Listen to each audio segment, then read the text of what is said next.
Ang kwentong ito ay hango sa totoong buhay. Mula ito sa isa nating kabayan na itago na lamang natin sa pangalang Andy. Taong 1992, Summer. Nakapamewang na tinanaw ni Andy si Lola Panyang na nakikipag-usap sa isa pang matanda. Mambubukid na nagtitinda ng samot-saring haplas. Maraming iniinda sa katawan ng lola. Ilang garapa at bote ng haplas na rin ang naubos. Pero hindi nakahanap ng talagang nagpapagaling, kaya hindi titigil hanggat makatagpo. Epektibo kaya to? Baka naman maubos na lang nang wala pa ring nangyayari. Etong tuhod ko ang madalas sumasakit eh. Minsan itong balakang, tagiliran, talampakan, bewang. Ay naka, buong katawan na yata. Wika ni Lola Panyang. Eto nga ho, mabisang gamot para sa ganyang karamdaman. Marami nang napagaling kasi gawa sa katas at ugat ng dignum. Hindi ba maraming kasabihan na epektibo itong gawing sangkap? Na pangaplas. Kahit ako nga napagaling eh. Dati, hindi na ako makatayo sa sobrang pananakit ng tuhod. Minsan nga namamanhid pa eh. Tugon ni Tessa. Sabi mo yan ah. O sige, pabila ko ng 2. Ay hindi, sige, 3 mo na. Hindi ka pa naman taga rito. Kung isa lang ang bibiliin ko tapos maubos eh, sana kukuha uli. Sakto lang po yung 3. Kasi sa susunod na buwan pa ako babalik eh.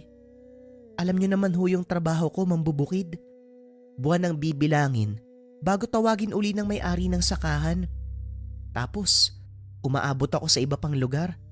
May hirapan ka talagang maganap sa akin. Kapag hindi ako tatawagan na may-ari nitong maisan, hindi din ako babalik eh. O sige, 3 garapan na. Kung makakabalik ka rito, magdala ka uli. Para madali mo akong matunton. Diretsuin mo lang ang daan na yan. Tapos kapag makakita ka ng bahay sa lilim ng manggahan, akin yan. Wika ni Lola Panyang. Pagkatapos magkasundo, nagpaalam sa isa't isa. Tumayo na rin si Andy para salubungin ng lola at dalhin ng 3 garapan ng haplas na nakabalot ng dahon. Kagad nagpahid sa katawan si Lola Panyang. Pinapanood lamang ito ni Andy. Napabuntong hininga nang sumagi kung ilang beses nang naloko ng mga haplas. Nagtiwala na naman po kay Lola. Gaano ba kayo kasigurado na mapapagaling ka ng haplas na yan? Ilang maglalako ng binilan mo, syempre sasabihin nilang gagaling kayo para makabenta. Ikaw naman ho, nagsasayang ng pera kasi bibili ka agad. Baka mamaya ibang haplas yan eh, madali ka pa. Ikaw talagang lalaki ka, puro ka nalang paninira eh. Kaya nga sinusubukan ko ang iba't ibang haplas para malaman kung alin sa mga to ang babagay sa akin. Huwag mo na nga akong punahin. Haplas ng haplas, wala namang nangyayari. Sa dami ng ginamit mo, naghalo-halo na ho yung amoy. Hindi ka na amoy tao eh. Isang salita mo pa, malilintikan ka sa akin. Pahiran mo nga yung likod ko, hindi ko naabot. Kamot ulo na may kasamang pagdadabog. Lumapit si Andy para sundin ang utos. Nandiri ang binata nang dumampi sa mga kamayang likido. Mainit-init pa. Kakaiba ang pakiramdam kumpara sa ibang haplas. Walang amoy. Parang tubig lang. Sinubukang kilalanin ang mga ugat na nakababad, kaso nga lang walang ideya. Iwinaksi sa isipan, minadali ang pagpapahid. Nakatulog kagad si Lola Panyang pagkatapos. Habang mahimbing na natutulog ang matanda, inasikaso naman ni Andy ang pagbiyak ng mga nyug. Gagawin itong kopra bilang parte ng kabuhayan. Sa kalagitnaan ng trabaho, nakita si Aling Tessa. Inaalok ang mga kapitbahay ng haplas. May isang bumili. Kaagad ding umalis pagkatapos. Manong, gumagamit pala kayo ng haplas? Ang bata nyo pa, masakit na ang tuhod nyo? Hindi mapigilang tanong ni Andy nang dumaan si Mang Paulito. Hindi lang halata sa mukha ko pero matanda na ako. Iyo, napapadalas na rin yung sakit ng tuhod eh. Dadayo sana ako ng lungsod para bumili. Kaso meron palang naglalako dito. Hindi pa ako sigurado kung bubuti ang kalagayan ko pero sana lang. Si Lola Panyang mo ba? Ayaw bumili. Huli na po kayo sa balita. 3 nga yung binili niya eh. Akala mo gagaling talaga sa haplas. Dinamihan pa yung bili. Sabi ng naglako epektibo eh. Kasi nagpapagaling ng tuhod niya. Sana nga lang tumalab din sa akin kasi kung oo, aba, malaking himala yun. Sana na nga lang po talaga para hindi po sayang yung pera nyo. Napailing na lamang ang binata. Nasanay naman siya sa ganitong ugali ng matatanda sa lugar dahil bawat isa ay may haplas. Ang inaalala niya, baka nagsasayang ng pera, niloloko ni Aling Tessa. Hindi rin masisi kung magaling itong magsalita, pamamaraan nito upang makabenta. Buntong hiningang winaksi sa isipan, binalikan ang naudlot na gawain. Matapos mahiwalay ang laman sa mismong bao, kinarga sa kalabaw ang sakong pinagsidlan. Dahan-dahang binaybay ang daan patungo sa koprahan. Si Andy lang ang tao dahil kanina pa umuwi ang katulad niyang mangungopra. Habang hinihintay na matimbang ang dala, nagpahinga muna sa tabi. Kape Andy, pasensya ka na. Inayos pa ni Miguel ang timbangan. Napasubsob kanina kaya nasira. Ilang sandali lang maayos na yon. Sabayan mo na lang muna akong humigop ng barako. Wika ni Mang Felipe. Nag-abot ito ng tasa at tinapay. Maraming salamat po. Saktong-sakto, nagugutom ako. Tinanggap ng binata ang alok ng matanda. Sa lahat ng mangungopra sa lugar, ikaw lang ang hindi umaabot sa isang sako ah. Mahirap bang makahanap ng nyog? Opo eh. Lalo na sa kagaya kong walang pananim. Umaasa lang kasi ako sa mapupulot dyan sa tabi. Minsan, binabawi pa ng may-ari kapag nakita. Pahirapan po talaga pero kahit papano meron naman. Kung mamasukan ka na lang kaya rito, isa lang naman ang gagawin mo. Tutulong sa gawain dito. Magtitimbang. Sina Miguel at Jerry lang ang maghahakot. Mga malalaki ang katawan nun eh. Sila na ang bahalang magbuhat. Bibigyan naman kita ng makatarungang sahod. Napaisip si Andy sa alok ng matanda. Ilang beses na siyang inalok nito. Pero dahil sa ideyang maiiwang mag-isa si Lola Panyang, hindi kayang tanggapin. Muling humindi sa oportunidad. Alam nyo naman po na kami lang ni Lolang magkasama. Kung magtatrabaho ko rito, walang magbabantay sa kanya. Tapos yung maliit na taniman namin mapapabayaan din. Ako na po yung nag-aasikaso eh. Matanda na kasi si Lola. Kung sabagay. Pero kung may araw na wala kang ginagawa, pwede kang pumasok. Sasahuran pa rin kita. Nga pala, sabihan mo yung lola mo na wag basta-basta bumili ng haplas o anumang pamahid kung kani-kanino. Mahirap na magtiwala, lalo na kung hindi kilala ang tao. Sa panahon ngayon, marami ng loko-loko. Ayos lang sana kung madaling ayusin o ibalik sa dati. Paano kung hindi? Ano pong ibig niyong sabihin, Manong? Hindi ko po makuha eh. Kilala mo naman ang asawa kong si Pilita, hindi ba? Bago sa makabilang buhay, ganyan ang gawain. Kung ano-anong haplas ang ginagamit sa katawan. Ang bahay namin, napuno ng bote at magarapa. Sa halip na bumuti ang karamdaman, lumala at may ibang ininda. Mabuti napansin ko kagad kaya naagapan. Ayoko lang na maranasan ng iba kasi hindi madali ang pinagdaanan namin noon. Ganun po ba? O sige po, tatandaan ko po yung payo nyo. Kailangan ko lang talaga ang ganitong paalala kasi sobrang tigas ng ulo ni Lola. Kahit ilang ulit ko pang sabihin na wag nang bumili Bili pa rin ng bili, dinadamihan pa. Natawa na lamang si Mang Felipe. Naudlot ang usapan dahil tapos ng isa lang sa timbangan ng kopra ng binata. Pumasok sa loob ang matanda para kumuha ng perang pambayad. Pagkatapos ay nagpaalam na si Andy. Dumiretso sa palengke upang makapamili. Habang abala sa pakikipagtawaran ng presyo, may alin na kumalabit sa kanya. Nag-alok ng haplas. Mukha po ba akong sakitin para alokin nyo ng ganyan? Alin naman, ang lusog-lusog ko pa po. Wika ni Andy. Dali-daling tinalikuran ang ale at nagtungo sa kabilang tindahan. Sumunod pa rin ito. Walang tigil sa pag-alok hanggang sa sinita ni Mang Felipe. Namalengke lang din ng manong, may kung anong sinabi. Nasindak kaya nagmamadaling umalis. Kapag nakasalubong ka ng ganong klase ng manlalako, iwasan mo kagad. Sila ang tipo na kapag hindi ka bibigay sa simpleng salita, gagamitan ka ng orasyon. Pati na ang haplas, hindi yun makakabuti sa tao. Nasundan ng tingin ni Andy ang ali. Hindi na rin nakita ng matabunan ng mga dumaraan.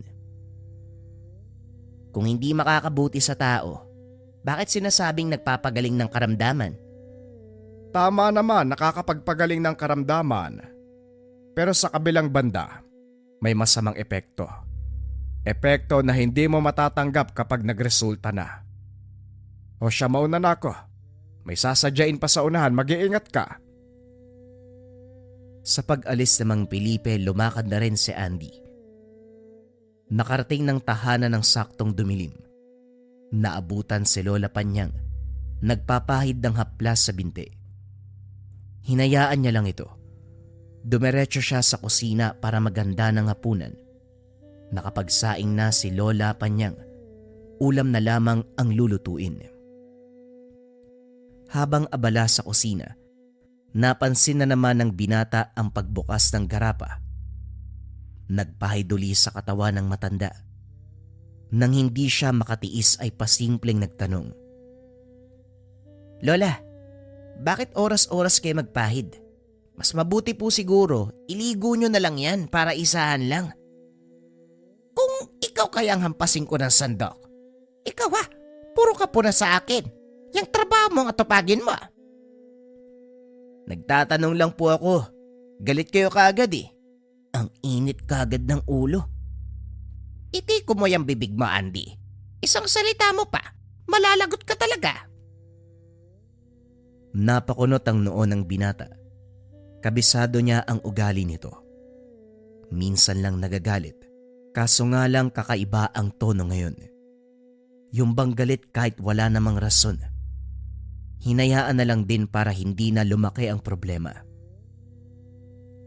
Nang magkaharap-sapag, napansin ni Andy ang malakas na pagkain ng matanda.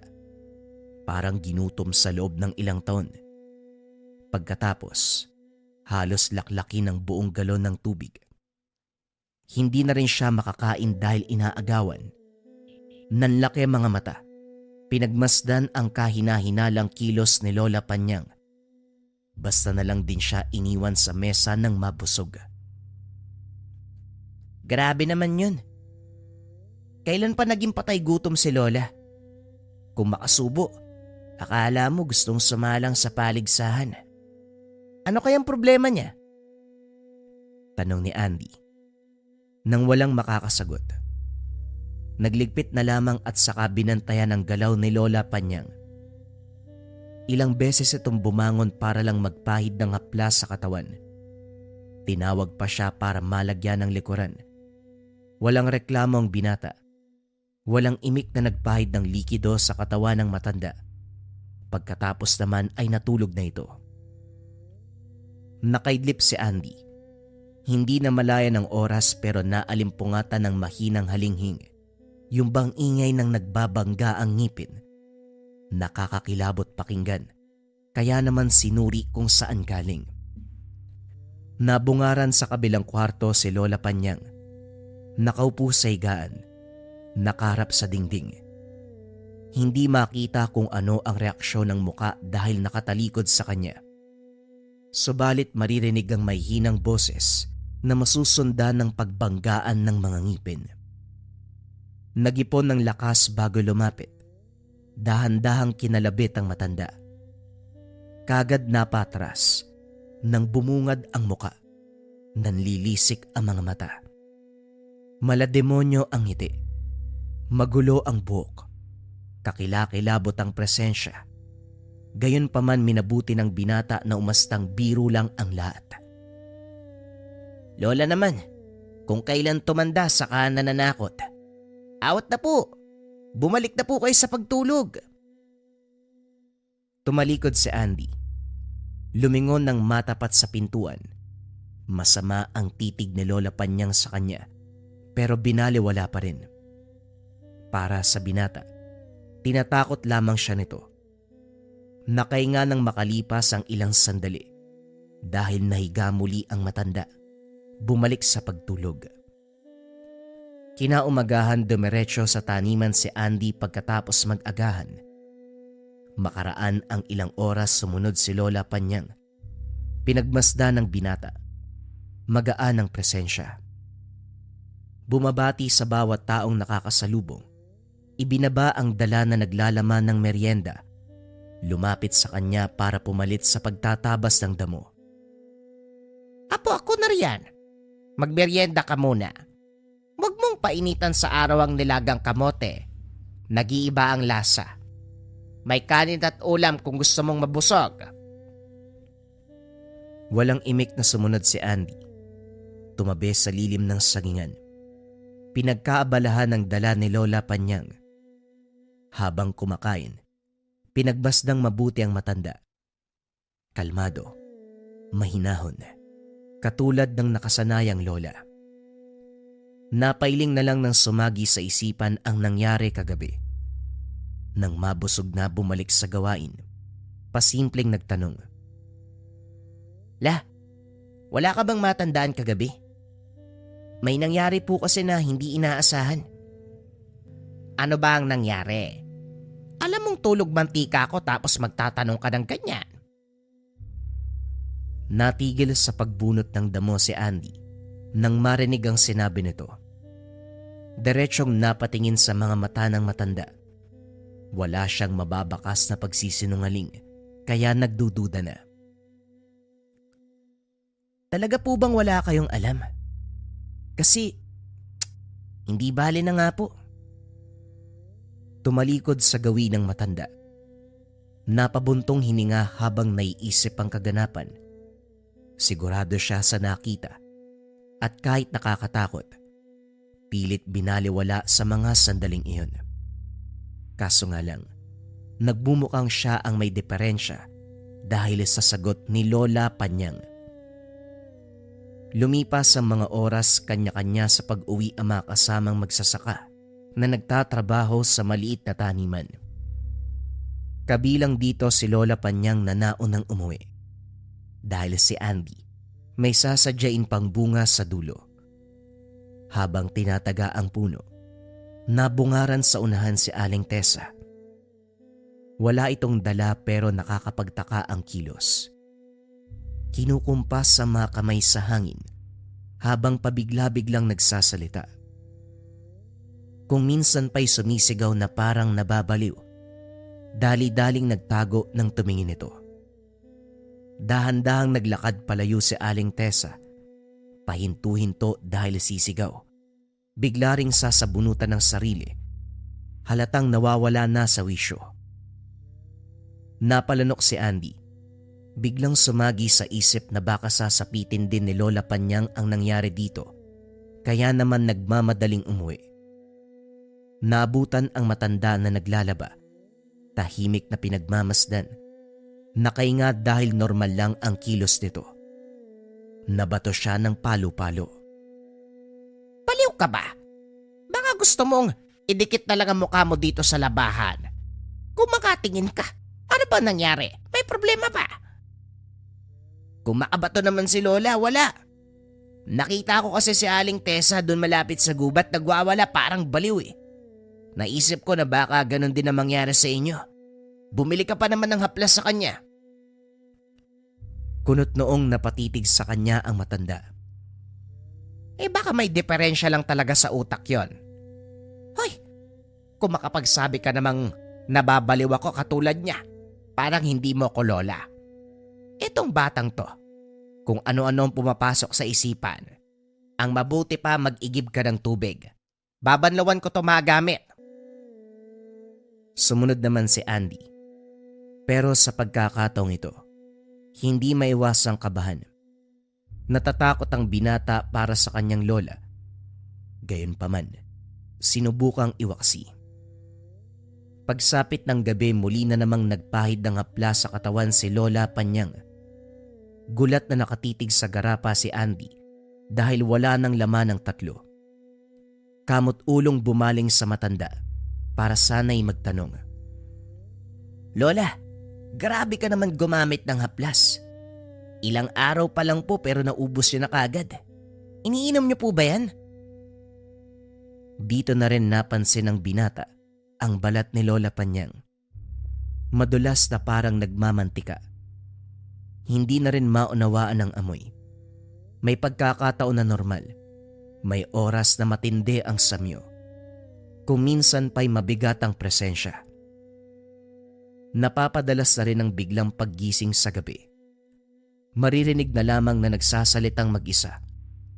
Kinakalmot ang higaang papag. Tinatagi sa mga ngipin. Sa napapansin ng binata, titigil kapag lalapit siya sa kwarto na parabang nalalaman nitong nakikinig siya. Sa tuwing sasapit naman ng umaga, magtatanong kagad kaso tila walang kaalam-alam sa nangyayari. Mahahalata sa boses. Mahahalata sa reaksyon ng muka. Pinalipas ito ni Andy, pero hindi nawawala ang pagmamasid. Binabantayang maigi ang bawat galaw. Normal lang naman kapag may araw, pero pagsapit ng gabi, nag-iibang tao si Lola Panyang. May pagkakataon sa hapunan na bigla itong nagagalit. Hindi makapagpigil. Sinasakal ang binata. Bumabalik din sa ulirat makalipas ang ilang sandali. Labis-labis ang paghingi ng paumanhin. Maging ang matanda mismo, naguguluhan sa nangyayari. Nang mga sumunod na araw, ganun pa rin ang sitwasyon na umabot sa puntong naging alerto sa bawat oras si Andy. Walang pinipiling sandali ang pagbabago ng katauhan. May pagkakataon sa kalagitnaan ng pagsisibak. Bigla siyang tinutulak at saka sinasakal. Mabuti na lamang, ilang sandali lang ito. Dahil kapag umabot ng mahabang panahon, hindi tatagal ang binata. Masyadong biglang lumakas si Lola Panyang kapag nagbabago ang ugali nito. Dala ng sitwasyon, napagpa siya ni Andy na magpakalayo-layo muna. Walang ibang mapuntahan, kaya sa koprahan ni Mang Felipe nagtungo. Gulat ito nang bumungad siyang maraming kalmot, lalo na sa leeg. Sino bang sumugod sa'yo? Ang dami mong kalmot, ayos ka lang ba? Nandito pa ba sa paligid ang gumawa niyan? Ipapahabol ko kina Miguel. Wika ni Mang Felipe habang sinusuri ng tingin ang katawang na puno ng sugat. Ang totoo niyan, hindi ibang tao ang gumawa nito. Wala ho, dating kaibigan ko lang. Babae kasi. Mahaba yung kuko kaya ito po yung inabot ko. Matagal na kami magkagalit, siguro nanggigil ho. Nag-aalangang magsinungaling dahil natatakot sabihin ng katotohanan. Lalo pat sariling lola ang tunay na may kagagawan ng mga kalmot. Pinaniwalaan nito ni Mang Felipe. Pinatuloy siya at binigyan ng paunang lunas ang dumurugong leeg. Kinausap siya nito. Panay ang pag-iingat na hindi madula sa salita. Dahil kapag nagkataon, masisiwalat ang katotohanan. Sa kabila ng pagbabago ng katauhan at pagmamaltrato ni Lola Panyang, ayaw niya itong masaktan. Kilala niya si Mang Felipe. Dating mangangaso, at mahusay pagdating sa paggamit ng mga patalim. May ugali ito na kapag gustong manakit, talagang mananakit. Mahahalata sa mga katanungan ni Mang Felipe na inuhuli sa salita ang binata. Si Andy kung anong-anong palusot ang ginawa para makatakas. Nang maintindihang ayaw magsalita, itinigil na ang paungulit at hinayaan nitong makapag-isip-isip. Gayunpaman, inutusan sina Miguel at Jerry na alamin ang kaganapan. Sa muling pagsapit ng dilim, nagpaalam si Andy kay Mang Felipe. Pinabaunan nito kahit tapos ng magapunan sa bodega.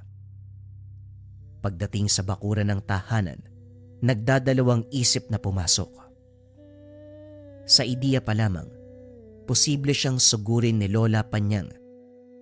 Pagtapat sa pintuan, gusto nang tumakbo palayo. Kaso nga lang may parte sa kanya na gusto itong samahan. Naguguluhan na rin dahil kanina lang nais ng layuan. Lalong nahihirapan pabago-bago ang desisyon. Batang ito talaga.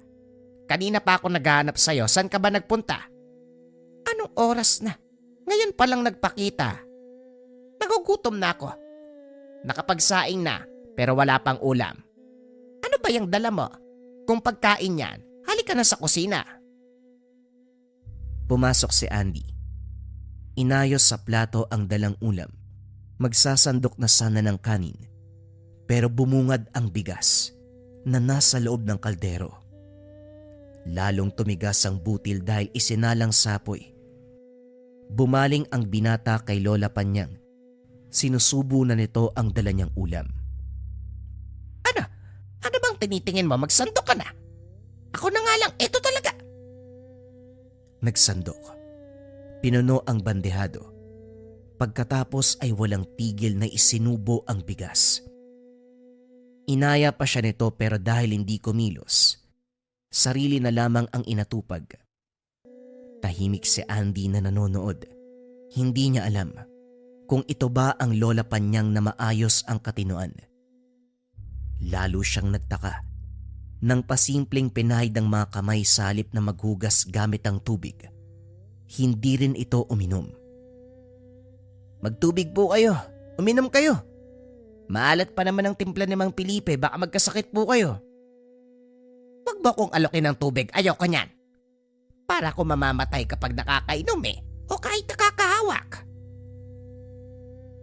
Dito naunawaan ni Andy kung bakit walang tubig ang sinaing. Lalong naguluhan kung bakit ganon ang reaksyon ng lola sa tubig. Habang nag-iisip, may ideyang sumagi. Hindi na malaya ng binata na dumakot ng asin at walang pasabing isinaboy kay Lola Panyang. Mabilis ang reaksyon nito. Kagad umiwas bago matamaan. Nagalit ito. Basta na lamang siyang nilapitan para sampalin at tampasin. Ang tanging nagawa ng binata ay iharang ang mga braso upang hindi mapuruhan ang muka. Pagkatapos ay humingi ng tawad. Lumabas ng kwarto at nagkulong sa kabila. Naupo sa higaan habang napapaisip sa nangyayari. Ayaw mang aminin ni Andy. Naglalaro sa isipan ang ideya na aswang si Lola Panyang. Ilang sandali pa, makakarinig ng langit-ngit sa kabilang kwarto. Nakakakilabot ang paulit-ulit na pagkalmot. Nang silipin sa butas, nakalambitin sa bubong ang matanda habang kinakalmot ang yero. Ibang-iba ang itsura. Buhagagang buhok. Naglalaway. Nanlilisik ang pulang mga mata. Mahaba ang mga kuko at napakalansa ng amoy. Kagad umiwas si Andy nang tumingin ito. Dali-daling nagtago nang mapansin ng paglapit. Hindi niya na nakilala ang taong kasama. Isa na itong halimaw na napakabilis ng kilos. Panay ang paglagok ng laway ni Andy habang nanginginig na nakahawak ng itak. Hindi alam ng binata kung tama bang labanan kung sakaling sugurin siya. Sa kabila ng nakakatakot na itsura ni Lola Panyang, pagmamahal pa rin niya sa matanda ang naisip. Hindi nagtagal bago siya mahanap. Sumigaw ito. Sa isang iglap lang tinubuan ng pakpak sa likuran. Nanlaki ang mga mata. Napako sa naiwang kaputol. Lumipad na ito paitaas. Hindi alam ni Andy kung gaano kahaba na siyang nakatitig sa kaputol. Wala nang pumapasok sa isipan ng binata. Napukaw lang ang atensyon ng pabalibag na bumukas ang pintuan. Narinig ang boses ni Mang Felipe kasama si Miguel at Jerry. Lahat sila ay may dalang patalim. Eto na nga ba ang sinasabi ko? Nahawaan na siya ng pagiging aswang. Miguel, Jerry, hanapin niyo kung nasaan ang kaputol. Ako nang bahala dito. Dalian niyo, bago pa may magawang masama yan. Binalingan ng pansin ni Mang Felipe si Andy. Kaso nga lang tulala ang binata. Hindi makausap. Walang abiso na ginawa ang nararapat. Naglabas ng asin, apog at isang uri ng langis. Sinamahan na ng orasyon. Nakalagay ito sa kaperasong lumang papel. Lahat ng ito ay inilagay sa ibabaw ng nakabalandrang kaputol na katawan. Gumagalaw, pero wala nang nagawa. Maririnig sa labas ang ingay ng mismong aswang, maging ang boses ni Miguel at Jerry. Hindi nagtagal ay nahuli ito.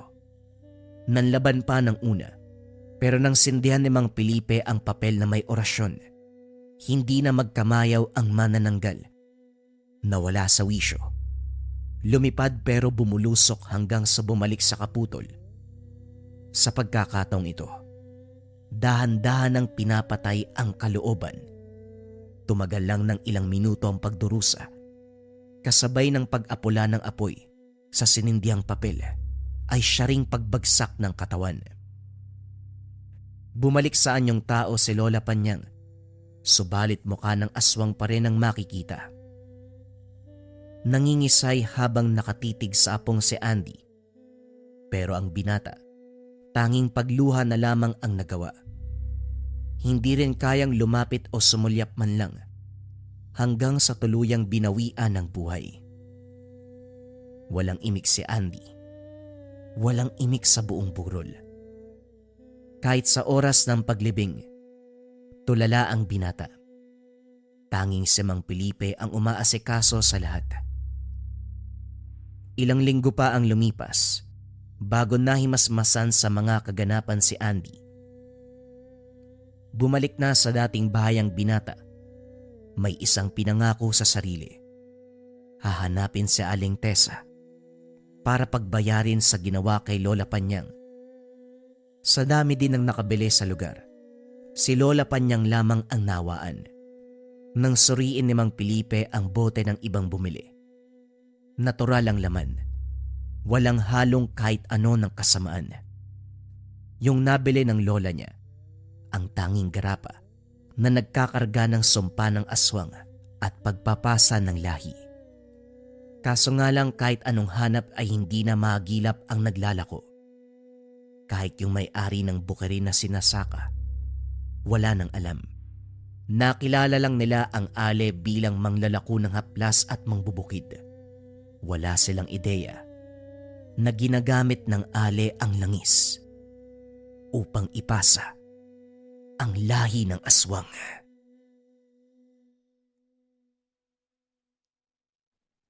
Ang kwentong ito ay hango sa totoong buhay. Mula ito sa isa nating kabayan na itago na lamang natin sa pangalang Cora. Taong 1992, probinsya ng Cagayan de Oro. Umaga pa lang, pinagkakaisahan ng magpipinsan ang babaeng si Cora. Anak ng yumaong albularyo. Manghihilot naman ang ina, nakasalukuyang iniinda ang karamdaman na hindi malunasan. Kunadang! Ang aga mo namang magwalis. Wala ka ibang magawa, no? Halika, huliin mo yung utot ko. Isali mo na din tong sa akin para masaya.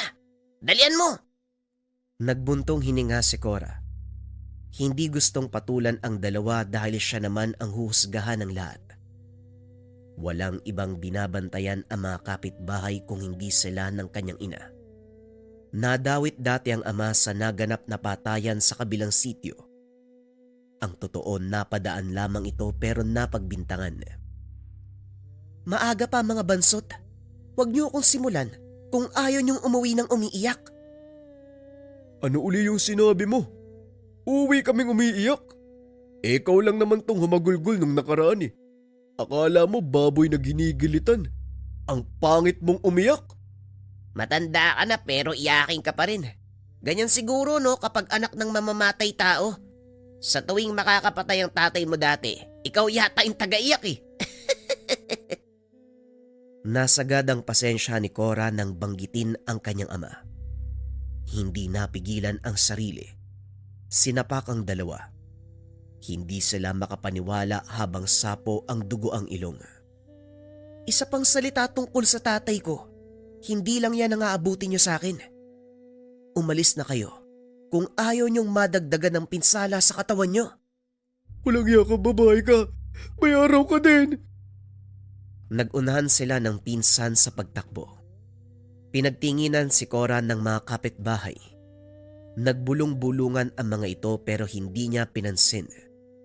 Pumasok siya sa tahanan para maiwasan ang ano pang gulo. O anak, nakipag-away ka na naman. Huwag mo kasing pansinin ng mga lalaking yon. Wala silang ibang alam kung hindi mang buwisit. Huwag mo na kasing patulan. Kasi naman dinamay pa po si tatay. Napagbintangan na nga nung buhay pa. Hanggang kamatayan hindi nila pinapatahimik. Hindi na nirespeto yung yumao eh. Teka sandali, babae ka. Nasaan yung tangan mo? Napigtas yung tali ay nako, Cora. Hanapin mo yon. Mamaya mapulot ng iba. Naalerto si Cora nang mapagtanto ang sinabi ng ina. Ang tali na lamang ng kwintas ang nakalambitin sa kanyang leeg. Wala na ang batong mutya. Dali-dali niyang hinanap sa labas. Sa kabutiang palad naroon lamang sa bakuran. Kinabahan ako ha. Akala ko nawala kita eh. Ang sabi ko sa'yo, palitan mo na yung tali niyan. Meron doon sa lagayan ko ng damit. Ayusin mo para hindi mawala uli. Ingatan mo naman, Cora. Biyaya yan ng kalikasan.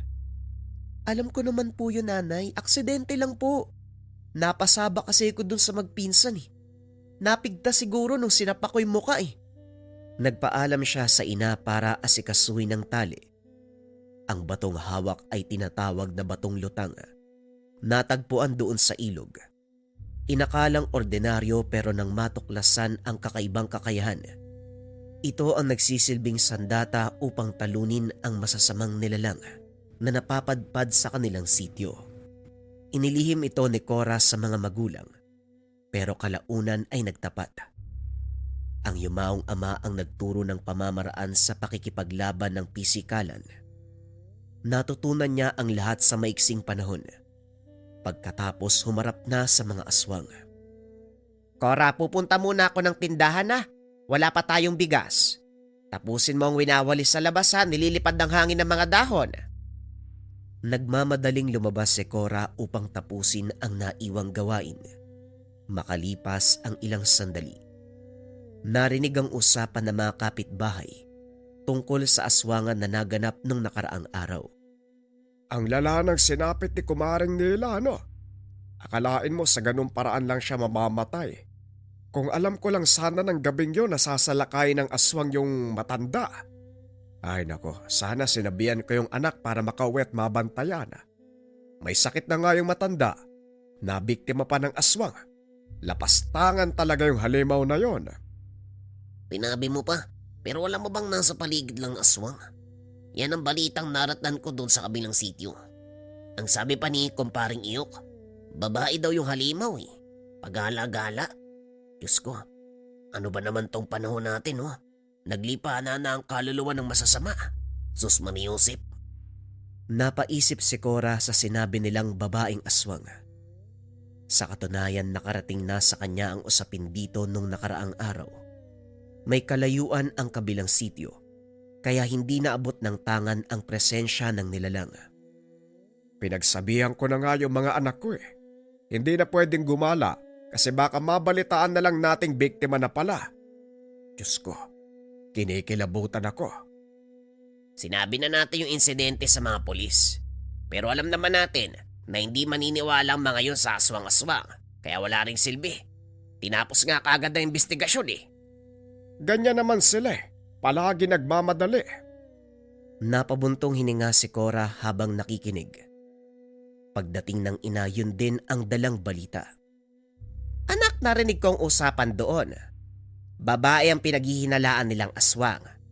Nakita raw kasi ni Mang Onyok. Hindi ko alam kung totoo pero baka ano. Ano na ba ang nangyayari sa lugar natin? Parang kamakailan lang. May nababalita ang aswang tapos ito naman ngayon. Saan po ba nakikita yung babae? Puntahan ko na nga lang para mailigpit na yan habang maaga pa. Hoy Cora, kung makaas na to kala mo simple lang yung kakarapin. Aswang yan iha. Hindi natin alam kung malakas siya kaysa dati mong nakalaban. Ano pa bang bago sa sinasabi nyo, Nay? Ganyan ka naman palagi kapag may nababalita ang aswang. Hindi yata buo yung tiwala nyo sa akin eh. Hindi naman sa ganun anak. Nababahala din ako para sa'yo. Babae ka. Hindi natin may pagkakaila na may kahinaan din. Hindi ordinaryo ang nilalang na yon. Hindi sila mga tambay sa kanto na madadaan sa hampas ng 2x2. Buwis buhay ang gagawin mo. Hindi naman po ko papabayaan ng tangan ko, Nanay. Parang hindi kayo nasanay ah. Ilang beses na ako napapalaban sa aswang eh. Eto naman ako ngayon oh. Buhay na buhay. Oo na, nandun na tayo pero hindi ko pa rin maiwasan na mag-alala. Pasensya ka na. Ayoko lang na may mangyaring masama sa'yo. Kung pwede, ipaubaya mo na lang sa iba ang pagpuksa ng aswang. Nanay, sino pa ba sa tingin niyo yung kikilos? Walang ibang manunugis sa lugar na ito kung hindi ako lang. Mabuti nga nagkaroon ako ng tangan eh. Kaya ko po yan, Nay. Walang problema sa pagpuksa ng aswang. Hindi naman ako nag-iisa. May katuwang ako, Nay oh. Andyan po yung tangan ko. Sinisiguradong mapapanatag ang loob ng ina. Nakumbinsi niya ito kung kaya't pinayagan siyang lumabas kinagabihan. Sinadya niyang maglibot sa mga oras na gising pa ang lahat para may mapagtanungan. Naging maingat siya. Pili ang mga taong nilalapitan. Yung mapagkakatiwalaan para walang magtataka. Sakto namang nakasalubong niya si Mang Iyok. Ano ginagawa mo ritong bata ka? Sa kabilang sityo ang bahay mo ah. Naaligaw ka gabi na oh. Hindi naman po, naglilibot lang talaga ako. Mang Onyok, atin-atin lang po ah. May alam ka po ba tungkol sa napapabalitang aswang? Sa narinig ko po kasi kayo daw po yung nakakita eh. Tumingin muna sa paligid ang lalaki bago sumagot. Siniguradong walang ibang makakarinig ng sasabihin. 2 beses ko nang nakita ang aswang sa ganap danyo. Hindi ko lang kinalaban kasi wala akong sapat na kargada para makipagtuos. Babae siya, Cora. Hindi ako pwedeng magkamali. Sa tingin ko nga nakita ko na siya eh. Mang Iyok, kaibigan po kayo ni tatay kaya may tiwala po ko sa inyo. Alam ko nabanggit na rin sa'yo ni tatay yung tungkol sa tangan ko, di ba? Sa usapin natin ngayon, matutulungan niyo po ba ako? Natigilan ang lalaki. Tinitigan siyang mabuti. Napakamot pa sa ulo. Alam kong may mutya kang hawak. Pero talaga bang lumalaban ka sa aswang? Paano naman kababae mong tao? Huwag mong mamasamain, Cora. Ang hirap kasing maniwala na may babaeng makikipaglaban sa mga nilalang. Sa tanang buhay ko, ngayon pa lang ako nakarinig ng ganyan. Hindi makapaniwala na kaya niyang makipagtuos sa aswang. Minamalit niyo ba ako, Mang Iyok? Kasi babae ako. Hindi naman sa ganon, Cora. Kung mapilit ka talaga at pakiramdam mo na kaya mong makipagsabayan sa bangis ng aswang, tutulungan kita. Kung sakaling makita ko uli ang halimaw, kagad kong sasabihin sa'yo, makakaasa ka. Gabi na, iya. Umuwi ka na muna sa inyo. Sinunod ni Cora ang sinabi ng matanda. Kahit hindi naniniwala si Mang Iyok sa kanyang kakayahan, alam niyang maaasahan at mapagkakatiwalaan nito. Binaybay na rin ang daan pauwi. Pero muling natigilan ng makasalubong ang magpinsang Onyok at Raprap. Hoy! Anong ginagawa mo ditong babae ka? Gabi na tapos naglalakwatsa ka? Gawain ba yan ng matinong babae? Kaya nga palaboy-laboy kasi hindi matino yan. Teka, ang sabi nila babae yung aswang eh. Diyan lang sa bandang unahan yung bahay ng matandang nabiktima. Tapos, ganitong oras lumalabas yun eh. Ikaw siguro yung aswang ano? Grabe, mamamatay tao na ang tatay. Aswang pa yung anak. Isa pang salita nyo, papaduguin ko yung bunganga nyo. Ang hilig nyo talagang mambwisit ano? Kulang ba kayo sa aruga? Kailangan ko pa yata kayong turuan ng magandang asal eh. Huwag masyadong kampante, pangit. Porket nakaisa ka, akala mo magugulpi mo kami ng paulit-ulit? Hoy Kuradang, hindi masakit yung ginawa mo kanina. Umarte lang kami para hindi ka mapaya. Talaga lang ha? Kaya pala hanggang ngayon, namamaga pa rin yung ilong yung dalawa. Halata nga oh, parang bali yung buto. Natahimik ang mga ito. Halata ang inis sa muka. Nakachamba ka lang! Huwag ka masyadong magmalaki! Susuntukin na sana ang babae. Kaso nga lang mabilis ang kilos ni Cora. Muli na namang dumugo ang muka ng dalawang kalalakihan. Ganyan nga, tumakbo kayong dalawa. Diyan kayo magaling eh. Ang lakas mang asar. Mahina naman pala. Nagpatuloy na sa pag-uwi. Hindi nakatulog si Cora sa gabing iyon. Inaantay ang pagdating ni Mang Onyok. Hindi man sigurado pero umaasa. Ganyan ka talaga kapag may binabalak na tugisin. Hindi mapalagay. Ayaw mo bang magpahinga? Baka sa susunod na araw pa magparamdamang nilalang na yon. Mapupuyat ka lang kakaantay. Hindi po talaga ako mapakali, nanay. Natatakot ako na baka sumalakay na naman yung aswang eh. Sinabihan ko si Mang Onyok. Handa naman siyang tumulong kung sakaling makita uli yung aswang. Pupunta siya rito para magsabi. Mabuti naman si Mang Onyok ang nilapitan mo. Mapagkakatiwalaan ng taong yun eh. Pero sigurado ba siya sa nakita niya? Baka mamaya, maling akala lang pala, namamalikmata. Hindi naman po. Ramdam ko po sigurado siya nung nakausap ko. Malalaman po natin sa sandaling lumitaw ang aswang. Magpahinga na po kayo, Nay. Hindi niyo naman kailangan sumabay sa pagpupuyat ko eh. O sige, kung sakaling dumating si Onyok mamaya, wag mo na akong sabihan. Dumiretso ka na sa gagawin mo. Magpapahinga na ako. Sumapit ang madaling araw. Nag-aantay pa rin si Cora. Palakad-lakad sa harapan ng bintana. Pero hindi dumating si Mang Onyok. Inisip na lamang ni Cora na baka hindi nagparamdam ang nilalang. Kinabukasan, umugong ang usap-usapan tungkol sa limaw. Marami ang nagsabi na napansin ito kagabi. Nagpaparamdam sa pamamagitan ng pagdapo sa mga bubong. Wala namang nabalita ang nabiktima. Parang masasabi ko talagang sinumpa yung kabilang sityo. Sunod-sunod ang pagpaparamdam ng aswang. Ano bang ibig sabihin yan? Bawat bahay talaga dinadapuan eh.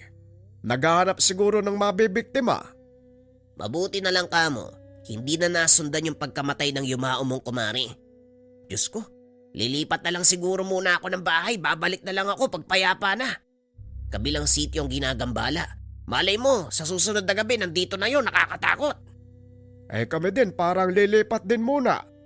Hindi ko na kaya yung nangyayari sa lugar na ito. Tapos ang kalaban pa, hindi naman hayop, aswang. Naagaw ang atensyon ni Cora nang makitang papalapit sa kanilang bahay si Mang Onyok. Dumiretso ito sa pagpasok, balisang balisa. Mang Onyok, ano pong nangyari sa inyo? May nakita po ba kayo? Nakuperma ko. Tama. Babae ang aswang. Hindi ako makapaniwala. Pamangkin. Pamangkin ng tatay mo. Anak ng kapatid niya sa ina. Yung nakatira malapit dun sa dulo. Nakita ko siya kaninang madaling araw. Inabagan ko talaga ang muling pagpaparamdam. Sinundan ko tapos nang magpalit ng anyo, bumungad sa akin ang pamangkin ng tatay mo. Kaya natagalan ako sa pagpunta rito. Hanggang ngayon nagulat pa rin ako eh. Hindi ba alagad ng simbahan ng mga magulang noon? Paanong naging aswang ang anak gayong malapit naman sila sa Diyos? Napatitig si Cora. Hindi matanggap ang narinig. Maging ang ina ay natahimik sa pagkagulat. Parang bagong aswang nga lang eh. Padalos-dalos pa akong kumilos. Balita ko kasi, ilang araw nang wala sa tahanan ng mga magulang. Sumama sa misyon ng simbahan sa ibang bansa. Ano, matutulungan ba natin yon? Walang maisagot si Cora. Nanatiling nakatitig. Mahabang katahimikan ang namagitan sa kanilang tatlo. Makalipas ang ilang sandali, nagpaalam muna si Mang Onyok. Anak, tapatin mo ko. Kaya mo bang harapin ang pinsan mo? Alam kong merong hindi pagkakaintindihan sa panig nila. Pero ibang usapin ngayon. Kailangan may kumilos lalo pat mag-isa lamang ang pinsan mo sa kanila. Kung matatagalan sa ibang bansa mga magulang, walang pipigil sa pinsan mo. Gagawin niya ang gusto niyang gawin. Hindi kita pinipilit ha? Ikaw ang bahalang magdesisyon. Napabuntong hininga si Cora. Sa katunayan, wala siyang maisip na solusyon sa problema. Ngayon lang niya naramdaman ang takot na pumuksa ng aswang dahil ang makakalaban ay kadugo. Iniwan muna siya ng ina para makapag-isip-isip. Pagkatapos matimbang ang lahat, nakabuo ng pasya. Nay, hindi ko alam kung gagana yung plano ko ha, pero susubukan natin. Sana mapatawad ako ng mga magulang niya, pati ng Diyos sa kung ano man ang kakalabasan nito. Anak, isipin mo na lamang na ang gagawin mo ay para sa ikabubuti ng iyong pinsan. Bahala na ang Diyos sa paghuhusga. Gawin mo ang sa tingin mo'y nararapat. Pagsapit ng gabi, pinuntahan ni Cora ang pinsan. Walang tao sa tahanan. Kinakabahan si Cora sa maaaring ginagawa ng mga oras na yon ng pinsan, kaya minabuti niyang magintay. Sa taniman ng kakao nag-abang. Ilang sandali ang lumipas, nagulat ang dalaga. Nakita ang magpinsang si Onyok at Raprap na lumalapit sa bahay. Lumilingon pa ang dalawa. Inakyat ang bakod ng tahanan. Etong dalawang to, hindi lang pala pambibwisit yung inaatupag. Magnanakaw din pala. Sumunod si Cora. Hinuli sa akto ang dalawa. Naghahalongkat ng mga gamit ang mga ito, pero walang nakuha dahil sa pagdating niya. Ang galing nyo, no? Pati pag nanakaw, pinasok nyo na. Kaya kong palampasin yung pangapi nyo sa akin eh. Pero yung magnanakaw kayo, dito pa sa bahay ng pinsan ko, yan ang hindi ko papalusutin. Kagad niyang binigwasan ang dalawa. Sa lakas ni Cora, kagad natumba ang mga ito. Ang sama talaga ng dating mong babae ka. Ang sakit mo na nga sa mata. Sagabal ka pa sa ginagawa namin. Pumasok ka din dito, ibig sabihin magnanakaw ka rin. Kaya ako pumasok dito kasi nakita ko kayong dalawa. Ang lakas ng apog yung magnakaw. Sa kulungan ng bagsak nyo ngayon. Patuloy na ginulpe ni Cora ang dalawa hanggang sa mamilipit sa sakit. Natigilan lang nang dumating ang kanyang pinsan. Wala ito sa sarili. Duguan ang bibig at damit. Teka, anong nangyari dyan? Bakit ang daming dugo niyan? Nataranta ang mga ito. Nagunahan sa paglabas ng mag-iba ang kilos ng babae. Naging agresibo nang mapatingin kay Cora. Labag man sa kalooban pero kailangan niyang labanan ang pinsan. Nung una hinuli lamang ang mga kamay para mapigilan. Pero hindi may pagkakaila ang lakas. Ilang beses siyang nadaig. Dumating pa sa punto. Gusto nang sukuan lalo na nang masakal siya nito. Diana, pinsan mo ko si Cora, gumising ka. Huwag kang magpadala sa sumpa ng halimaw sa'yo. Wala siyang nagawa kung hindi ipagtanggol ang sarili. Hindi sinasadyang masaksak ng dalang balisong. Naging malala ang kalagayan. Humandusay. Tutulungan niya sana ang pinsan. Kaso nga lang bigla itong sumugod. Kinagat siya ng kinagat. Nasaksak niya uli ang pinsan. Marami na ang tama pero gumagalaw pa rin. Tumigil ka na, Diana. Labanan mo yung halimaw sa loob mo. Ayoko kitang patayin. Kaya pakiusap, tulungan mo yung sarili mo. Walang magawa ang pakiusap ni Cora. Nangingibabaw ang pagkaaswang ng pinsan. Dahan-dahang nagpapalit ng anyo habang nagtutuo sila. Pikit mata na lang siyang lumaban. Hindi rin ninais na pabayaan ang sarili sa mga atake nito. Mas lalong naging agresibo ang aswang. Ilang ulit na tumilapon sa magkabilang dingding. Iningatan niya na hindi tumama ang ulo habang nag-iisip.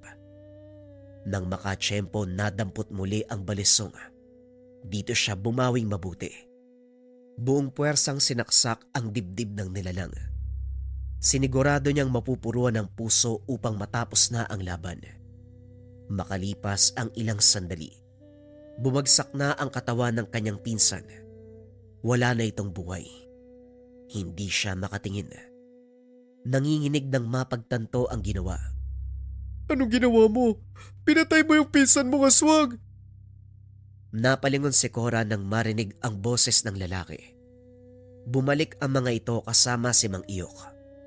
Kayong dalawa, itikom niyo ang bibig niyo kung ayaw niyong malagot sa akin. Sumunod naman ang mga ito. Tumabi si Cora habang inaasikaso ni Mang Iyok ang bangkay ng aswang.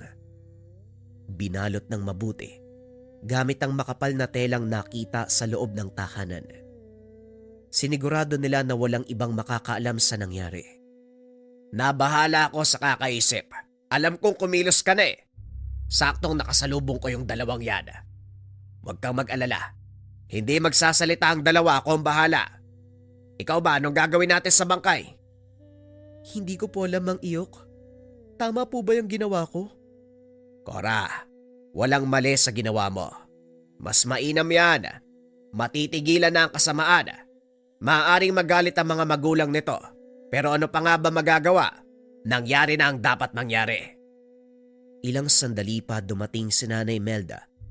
Mas lalong kinabahan si Cora nang makita ang mga magulang ng pinsan. Kagad siyang humingi ng tawad, pero mas nagulat sa sinabi ng ina. Inaasahan na namin ang mangyayari. Ang totoo, naduwag kami. Hindi makapag-isip ng tama. Sinadyang iwanan si Jana kasi natatakot kami na baka magawa ng masama. Nagtago kami sa malayong lugar. Hindi namin kayang makita si Jana sa ganyang sitwasyon. Tama lang ang ginawa mo. Naintindihan ni Cora ang ibig nitong sabihin. Siya ngayon ang nagalit. Sa halip na tulungan ang anak, tinakasan, iniwanan at pinabayaan. Dinala ang katawan ni Jana sa morgue. Walang naging problema dahil may kaanak sa loob. Pinayagang sunugin ang bangkay kahit hindi idaan sa ospital. Hindi pumayag si Cora na dalhin sa bahay ang abo nito sa pag-aalala na baka may kasamang sumpa ang katawan ng pinsan. Matapos ng insidenteng iyon, pansamantala siyang nagpahinga sa panunugis. Masakit para sa kanya ang ginawa. Sariling kadugo ang napuksa. Sa paglipas naman ng panahon, unti-unti niya itong tinanggap. Patuloy niyang ginampanan ng tungkulin bilang manunugis ng aswang.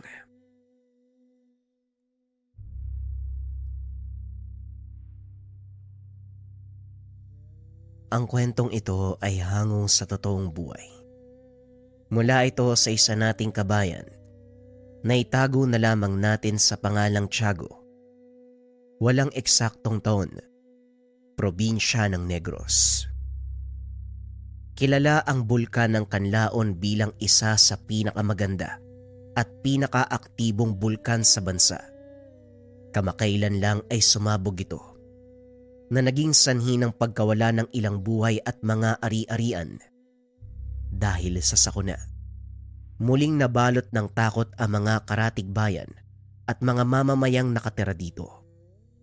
Sadyang mapanganib ang pagtira malapit sa isang aktibong bulkan. Ngunit may ilang residente ang nananatili dito at ilang beses nang nalagay sa panganibang buhay, paulit-ulit pa ring bumabalik sa lugar. Gaya ng pamilya ni Tiago na pinanganak sa bayan ng Canlaon, nasa paanan ng kabundukan kung saan matatagpuan ang mismong bunganga ng bulkan. Pagtatanim ng mga gulay ang ikinabubuhay ng mag-anak. Ngunit bukod dito, kilalang Serojano o manggagamot ang ama ni Tiago, si Mang Edong. Samantalang ang ina ay isang manghihilot. Noong nabubuhay pa kasama nila sa tahanan ang kapatid na si Omel, 15 taong gulang nag-aaral sa sekundarya. Hindi na nagawang magpatuloy sa kolehiyo ni Tiago dahil na rin sa kahirapan ng pamumuhay. Sa halip siya ang namalakad sa kanilang taniman. Nang mga panong ito ay nasa edad 18 ang binata. Sa murang edad, sinanay ng ama sa gawaing bukid. Kaya naman gamay na nito ang pagtatanim ng patatas at kung ano-ano pang mga gulay. Napakataba din ng lupa dahil nasa paanan nito ng bulkan. Dahilan kung bakit magagandang klase ang gulay na napapatubo. Aba, tignan mo nga naman ang mga patatas mo, Tiago. Ang ganda ng tubo. Sana lang wag abutan ng ulan. Oo nga, Mang Timoy. Nakita ko yun sa inyo ha. Malapit na ring anihin yung patatas nyo eh. Oo nga mukhang magkakasabay pa tayo. Hinihintay ko lang na manilaw ang pinakaunang dahon. Ganon din po ako, Manong. Habang nag-uusap ang dalawa ay bahagyang yumanig ang lupa. Nakarinig ang mga ito ng mahinang dagungdong mula sa bulkan. Nako, mukhang nag-aalboroto na naman si Laon. Nga pala naalala ko, si Edong ba nasa inyo? Opo, hindi po siya umalis ng bahay. May inaantay na magpapagamot galing sa kabilang probinsya. Ang dinig ko, dumayo pa daw yung mga yun para lang magpatingin kay tatay. Ganun ba? O siya, pupuntahan ko na lang. Mauna na ako ha. Pag-alis ng matanda, itinuloy ni Tiago ang paglilinis ng puno ng mga sibuyas. Hindi pa man nakakalayo ang matanda. Bigla na namang yumanig ang paligid. Sa pagkakataong iyon nagbuga ng kulay abong usok ang bulkan. Tiago, ang mabuti pa umuwi ka na din. Mukhang hindi nagbibiro si Laon. Oo nga ho eh. Sandali lang, Manong ha. Sasabay na lang po ako sa inyo. Habang nasa daanan, pinag-uusapan ng mga ito ang tungkol sa pagbuga ng usok ng bulkan. Para sa kanila, normal ang ganong pangyayari dahil nga alam nila na buhay ang bulkan. Patuloy itong nagiging aktibo. Maraming taon na nakakaraan simula nang huling sumabog si Kanlaon. Maraming taniman ang nasalanta at ilan sa mga kababayan natin lumikas na sa kapatagan. Iniwan ang kanilang mga sakahan. Hindi na rin mapakinabangan dahil sa malalaking bato na ibinuga ng bulkan. Doon nga po ako nagtataka, Manong. Kung ako yung tatanungin, matagal ko nang gustong umalis dito eh. Pero bakit yung matatandang kagaya nyo ni tatay, ayaw nyong iwan yung lugar na to? Alam mo, Tiago, dito na ako nagkamuwang. Dito na ako tumanda. Kaya mas gugustuhin ko na lang na dito na din mamatay. Hindi ko lang alam sa tatay mo. Bakit hindi mo siya tanungin? Oo nga po, naalala ko. Ni minsan hindi ko pa natanong si tatay tungkol sa bagay na yan. Patuloy ang dalawa sa pag-uusap. Hindi na malaya ng mga ito. Nakarating na sila sa tahanan ni Tiago. May ilang taong nakaupo sa bakuran habang nag-aantay na matapos ang naunang nagpapatingin. Tignan mo nga naman, oo. Halos gabi na. Pero ang dami pa rin nagtsatsagang pumila. Ibang klase talaga yung galing ng tatay mo sa panggagamot. Oo nga po eh. Minsan hindi na nakakapagbihis ng damit si tatay. Diretso na lang dyan sa mahaba niyang upuan dahil sa sobrang pagod. Kung sinisingil niya lang yung mga taong yan, aba, hindi niyo nakakailanganing magpakahirap sa bukid. At siguro, matatapos ka sa pagkokolehiyo. Iba rin po kasi yung prinsipyo ni Tatay Manong. Hindi siya tumatanggap ng bayad. Ang dahilan niya, biyaya ng Diyos ang kakayahan. Kaya binabalik niya ito sa mga tao ng libre bilang pagtupad ng kanyang tungkulin. Ang lalim din minsan ng mga sinasabi ni tatay. Tama naman ang iyong ama, Tiago. Ang biyayang makapagpagaling ng kapwa ay mula sa Diyos. Kaya ito'y pinagkalob sa kanya. Dahil may tungkuling kailangang gampanan ng iyong ama. Siguro nga po, Manong. O siya, maupo na po muna kayo dito sa beranda habang inaantay yung pasyente ni tatay na matapos. Sige na, wag mo kong alalahanin. Mukhang kailangan ng tulong ni Omel sa mga alaga niyong kambing. Oo nga po, napansin ko. Parang balisa ang mga hayop ngayon ah. Hindi po kaya may paparating na bagyo? Duda ko sa bagyong yan. Sa palagay ko natatakot lang sila kay Laon. Malabong magkabagyo ngayong tag-araw. Mukhang magtatagal pa nga ito sa loob ng 4 na buwan. Ang kinakatakot ko, baka wala na naman tayong pagkunan ng tubig para sa mga pananim. Sana lang maani ang lahat bago dumating ang anumang sakuna. Napahinto sa pagsasalita si Mang Timoy nang biglang lumabas sa beranda ang ama ni Tiago. Ano bang pinag-uusapan niyo, Timoy? Ano bang sakuna ang tinutukoy niya? Ang pagsabog ni Laon? Parang hindi na kayo nasanay. Normal lang na magkaroon ng aktibidad ng bulkan. Sa tagal nating naninirahan, ni minsan ba may napahamak? Wala naman eh. Sa ngayon, Edong, wala pa napapahamak. Dahil ang mga pagsabog na nangyayari, hindi kasing lala ng mga nauna. Pero sa oras na Malayo nang dumating ang sinasabi mong sakuna, Timoy. Magtiwala ka lang. Hanggat nasa lugar ang mutya ng bulkan, wala kang dapat ikatakot. yan ka na naman sa mga mutya mo. Paano magkakaroon ng mutya sa gitna ng bulkan? Oo nga tay, dati nyo pa sinasabi sa amin yung tungkol sa mutya ng bulkan na yan. Paano po ba kasi napunta yung mutya sa loob ng bulkan? Ang totoo, hindi rin malinaw kung paano itong napunta sa gitna ng bulkan. Pero alam kong totoo ang kwento ng mutya. Ayon sa mga kalulololohan ko, ang mutyang iyon ang pumipigil sa mga sakunang nangyayari dito sa paligid ng bulkan. At sa oras na galawin ito o tangkang kunin, siguradong mawawala sa mapa ang buong kapuluan. Alamat na naman tay. Ay nako, alam ko magaling kang manggagamot pero hindi naman ibig sabihin nun mapapaniwala mo ko sa mga kwento na gaya ng mutya sa gitna ng bulkan. Mahirap paniwalaan kung hindi mo nasaksihan, Tiago. Pero isa ito sa mga dahilan kung bakit hindi umalis ang ating mga ninuno sa lugar na ito. Maniwala ka o hindi, ang lahi natin ang tagapangalaga ng mutyang iyon. Ay nako tay, ang mabuti pa po, magpahinga ka na, pagod lang yan. Tutulungan ko muna si Oming sa mga kambing. Pinunta ni Tiago ang kapatid. Naiwan ang dalawang matanda na nag-uusap. Simula mga bata tayo, yan na ang bukang bibig mo, Edong. Naintriga na tuloy ako tungkol sa mutya na yan. Ano ba talaga ang nangyari? At kung totoo man ang mutya ay nasa gitna ng bulkan, paano napunta?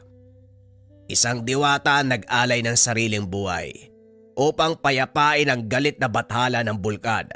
At ayon sa aking mga ninuno, ang diwatang yon ang naging mutya. Nakita mo na ba ang mutyang yon?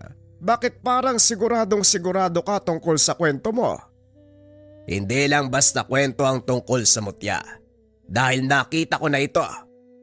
Minsan sa loob ng 10 taon, lumalabas ang mutya sa bunganga ng bulkan.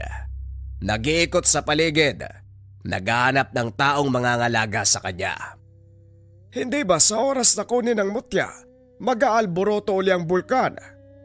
Tama ka, kung ito ay sapilitang kukunin. Ngunit kung kusa niyang ipagkakalob ang sarili sa napiling tao, walang mangyayaring masama. Ano ba ang magagawa ng mutya? Nagagawa nitong utusan ng elemento ng apoy. Kalintulad ito ng mutya ng San Telmo, ngunit mas makapangyarihan dahil sa oras na mahawakan ito ng maling tao, matutupok pati ang kaluluwa ng taong hahawak. Kung totoo man ang sinasabi mo tungkol sa mutya na yan, nakakakilabot ang taglay nitong kapangyarihan. Teka, paano naman kung sa mabuting kamay napunta ang mutya?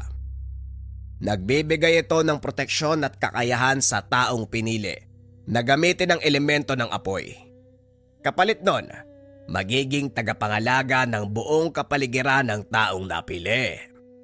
Hindi rin pala biro ang magtanga ng mutya, no? Bueno, naparito ako kasi masakit yung likod ko eh. Baka pwedeng hilutin mo muna. Bakit naman hindi? Nandito ka na eh. Hala sige, dumapa ka dyan.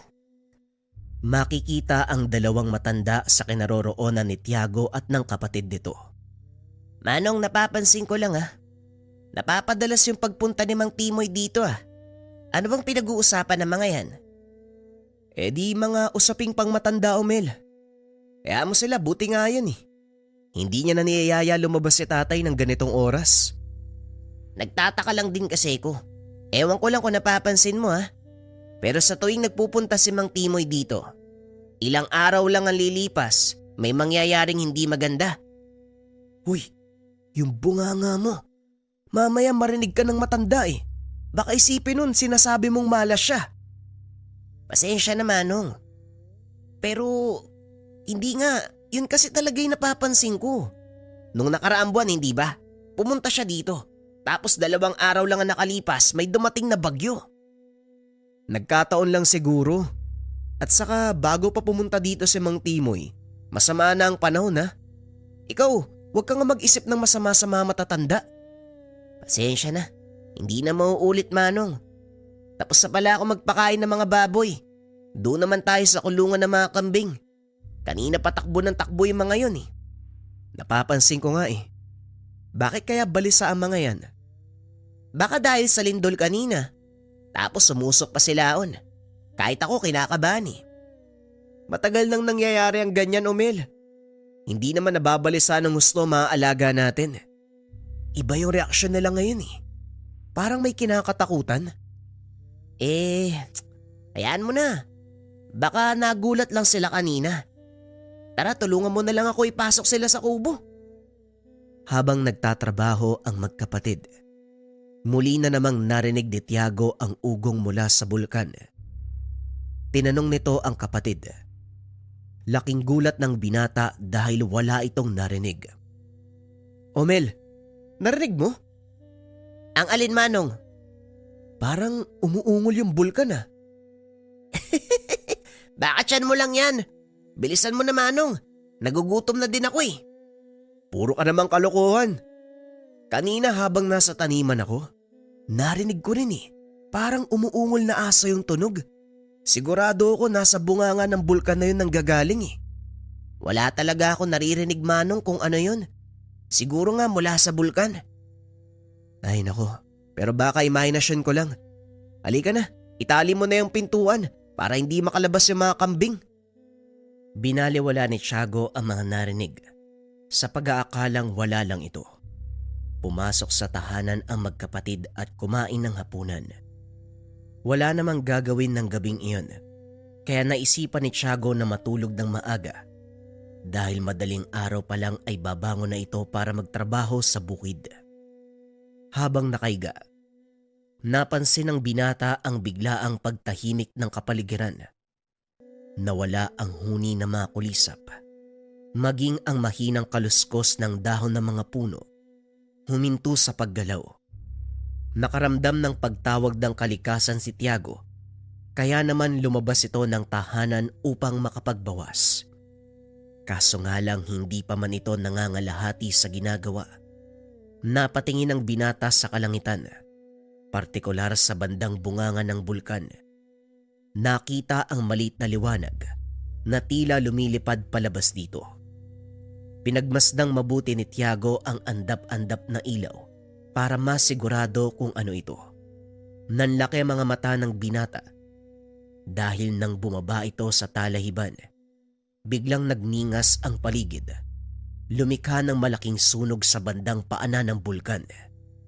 Hindi kalayuan sa lugar na yon ng kanilang taniman. Kaya dali-dali nitong ginising si Umel upang magpasama papunta roon. Umel! Umel, gumising ka muna! May sunog sa talayban. Baka maabot yung mga patatas natin, samahan mo ko! Ano ba yan, Manong? Gabing-gabi na.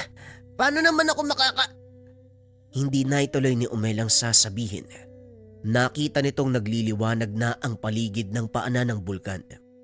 Dali-daling tumakbo palabas ng tahanan ng binata at dinampot ang pala at balde. Nagpunta ang mga ito sa taniman. Nakahinga ng maluwag si Tiago dahil nagawa nilang makarating bago pa man tuluyang maabot ang kanilang taniman. Dito, gagawa tayo ng kanal dito. Papadaluyin natin ang tubig kanal nang sa ganun maarangan natin ang pagkalat ng apoy papunta sa mga taniman. Nagawang tapusin ng dalawang binata ang gawain. Naagapan ang pagkalat ng apoy. Naunang umuwi si Umel dahil may pasok pa ito kinabukasan. Nagpaiwan sa taniman si Tiago upang siguraduhin na ligtas ang kanilang taniman. Bago umuwi, hating gabi na ng mga oras na yon, naapula na din ang apoy. Bagaman sa ibang bahagi ay patuloy pa ring nilalamon ng sunog ang mga talahib, hindi na nag-alala si Tiago dahil malayo naman ito sa mga bahay at iba pang taniman. Nagpasya ang binatang umuwi. Nang palis na ito, nakita ang isang maliit na butil ng liwanag na tila gumagapang papunta sa kanyang kinakatayuan. Inilapag ni Tiago ang dalang timba. Nilapitan ito. Huminto ang butil sa liwanag ng kanyang paanan. Akmang kukunin sana gamit ang pala. Bigla itong tumalon at dumikit sa kanyang dibdib. Napasigaw ang binata dahil sa gulat. Naramdaman ito. Unti-unting umiinit ang parte ng katawan kung saan dumikit ang butil. Pilit tinatanggal ng binata ang kanyang damit dahil natutupok na ito. Nagpagulong-gulong si Tiago para maapula ang apoy sa kanyang katawan. Ngunit kahit anong gawin ng binata, hindi ito namamatay. Sa sobrang takot na baka masunog, dali-dali itong tumakbo. Pumunta sa pinagkukunan nila ng tubig at nilublob ang sarili. Sa kasamaang palad, nadulas ang paa nito sa bato, dahilan para bumagsak at mawala ng malay. Nagising ang binata dahil sa sobrang init. Maraan itong bumangon at sinasapo ang ulo. Tinignan ang mga kamay. Nagpasalamat ang binata dahil walang natamong pinsala. Naalala nito ang nangyari. Dali-daling tinignan ang dibdib. Nakita nito ang bakas ng paso. Ngunit nagtataka ang binata kung ano ang bagay na dumikit sa kanya. Tumayo si Tiago. Inilibot ang tingin sa paligid. Napagtanto ng binata na nasa kalagitnaan siya ng nasusunog na talayban. Patuloy na nagniningas ang apoy na nakapalibot sa kanya. Nagulat ito nang biglang may magsalita. Magandang gabi sa'yo, binata. Pasensya ka na sa abala. Natakot ka ba? Sinong hindi matatakot kapag nakita mong natutupok na yung katawan mo? Teka, sino ka ba? Ano ginagawa mo dito? Nandito ka pa rin sa paanan ng bulkan. Ang pangalan ko ay Urbano. Mukhang malalayang paso mo sa dibdib. Maaari ko bang tignan? Biglang nawala ang matanda sa kinaupuan. Nang lumitaw ito, nasa harap na ng binata. Nakatutok ang daliri sa bahaging dinikitan ng butil ng liwanag. Biglang napasigaw si Tiago dahil naramdaman nito na dumadaloy ang init mula sa bahagi ng dibdib papunta sa kanyang mga braso. Kumalma ka lang. Walang mangyayaring masama sa'yo. Paswerte ka. Dahil sa lahat ng mga taong nandito, ikaw ang napili ng mutya ng bulkan bilang bagong tagapangalaga. Ano bang sinasabi mo, tanda? Taga saan ka ba? Kung wala kang sasabing matino, aalis na ako. Sinabing kumalma ka. Makinig. Hayaan mo kong magkwento. Tinamaan ka ng butil ng liwanag, hindi ba? Tama ka. Ano ba yun? Parang nakadikit yata sa balat ko eh. Ang butil ng liwanag na dumikit sa'yo ay ang mutya ng bulkan. Alam ko ang magiging reaksyon mo. Dahil ikaw ang tipong hindi naniniwala sa mga ganong bagay. Ngunit ngayon, nasa harapan mo ang katotohanan. Ang kailangan mo na lang gawin, pakinggang mabuti ang sasabihin ko nang maliwanagan ang isipan mo. Walang nagawa ang binata dahil alam niya na hindi rin ito may iwasan. Pilit pinapakalma ni Tiago ang sarili. Naupo ito sa harapan ng matanda. Hinayaan siyang magkwento. Ulitin ko, ang pangalan ko ay Urbano. Ako ang kinakatawang gabay ng mutyang iyan. Kilala ko ng mga tao sa lugar na ito bilang Urbanong Buktot. Para sa kanila, isa lang akong alamat. Kwentong ipinapangtakot sa mga bata para wag lumabas ng tahanan. Ngunit ngayon, eto ko sa iyong harapan. Buhay at pumapalag pa. Nagulat si Tiago dahil minsan niya nang narinig ang pangalan ng matanda. Hindi nito inakalang totoo pala ang kwento tungkol sa isang matandang kuba na nagbabantay sa bulkan. Kung ganun, anong ginagawa ko dito? Ikaw ang tatanungin ko. Anong ginagawa mo dito? Pambihira. Ako yung dapat magtanong eh. Bakit binabalik mo sa akin, Manong? Hindi yon ang ibig kong sabihin. Ano ang dahilan kung bakit ka nabubuhay? Alam mo ba? Biglang natigilan si Tiago sa tanong ng matanda. Sa tanambuhay nito, hindi man lang naisip ng binata ang dahilan kung bakit siya isinilang sa mundo. Sa totoo lang, Manong, yan nga din yung tanong ko eh. Siguradong may dahilan kung bakit tayo isinilang sa mundo.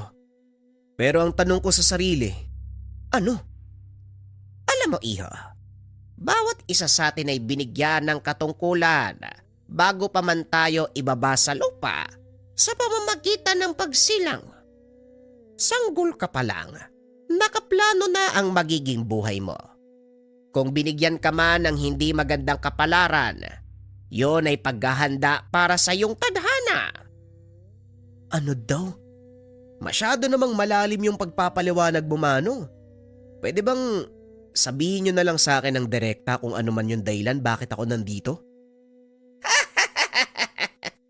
Masyado kang atat! Sabihin mo sa akin, ano ba ang gusto mong marinig, Tiago? Nagulat ang binata dahil alam nito ang kanyang pangalan. Oh, paano mo nalaman yung pangalan ko? Ngayon lang tayo nagkita. Kaya sinabi ko sa iyo, matagal na panahon na akong nabubuhay. Sinusubaybayan ng bawat galaw ng mga tao upang hanapin kung sino talaga ang karapat-dapat na tagapangalaga. Sa kasamaang palad, sa loob ng mahigit 5 dekada, ngayon ko pa lang siya nasumpungan. Sandali lang, ako ba yung tinutukoy mo? May iba ba akong kausap? Bakit ako? Bakit nga ba ikaw? Tumawa ng malakas ang matanda at bigla itong nawala. Matapos ay unti-unting humupa ang apoy. Narinig ni Tiago ang boses ng kapatid. Muling nawalan ng malay ang binata. Nang dumilat ito ay nakita na si Umel. Anong nangyari? Nasaan ako? Nandito ko pa rin sa taniman. Ikaw nga ang dapat kong tanungin eh. Ano ba nangyari sa'yo? Bakit wala kang pang itaas? At saka, saan mo nakuha yung paso sa dibdib mo? Hindi ko alam. Tinamaan yata ako ng mainit na bato eh. Mukhang malalayan, halika na umuwi na tayo. Nang magamot ni tata yung paso mo. Pagdating sa tahanan, tinignan ni Mang Edong ang sugat ng binata. Nagtaka ito dahil may kung anong matigas na bagay ang bumaon sa dibdib ni Tiago. Sigurado ka bang mainit na batong tumama sa'yo? Yun po yung nakita ko, tay. Meron po ba kayong ibang hinala? Batay sa nakikita ko, parang sinadyang ibaon ng kung anong bagay sa dibdib mo. Ilang beses na ako nagsasagawa ng pagbabaon ng mutya. Ito ang nagiging itsura matapos kong ilagay sa ilalim ng balatang pinapabaon ng may tangan. Pinapasok ko yan para mas mabilis ang paghilom ng sugat. Tatay naman, alam niyong kalokohan sa akin yung mga ganyang bagay eh. Bakit ko naman gugustuhin magpabaon ng kung ano sa katawan ko? Yan nga din ang ipinagtataka ko. At saka sino namang gagawa nun? Ako lang naman ang may alam kung paano ito gawin ng tama. Kaya mo na tay, tatapalan ko na lang ng gamot. Gagaling naman siguro yan ilang araw. Isa pa, hindi naman nakakasagabal sa trabaho ko eh. Ikaw ang bahala. O siya, linisin natin ang sugat nang malagyan ng gamot. Matapos linisin, tinakpan nito ni Mang Edong ng malinis na benda. Kinabukasan, sa kabila ng natamong pinsala, nagpunta pa rin si Tiago sa taniman upang ipagpatuloy ang trabaho. Habang nagtatanggal ng damo, napansin nito ang isang matandang babaeng aaligid-aligid. Nakatitig lang ito sa kanya habang panay-paling ang ulo. Hindi rin mapakali ang mga mata. Nang titigan siya ng diretsyo ng binata, bigla itong kumaripas ng takbo. Oh, ano problema ng matandang yun? Habang nagkakamot ng ulo. Pagsapit ng hapon habang papauwi, muli niya itong nakita. Sa pagkakataong iyon, lumapit sa kanya ang matanda habang nakangisi. May kung anong ibinubulong. Hindi na lang ito pinansin ni Tiago sa pag-aakalang nasisiraan lang ng ulo ang matanda.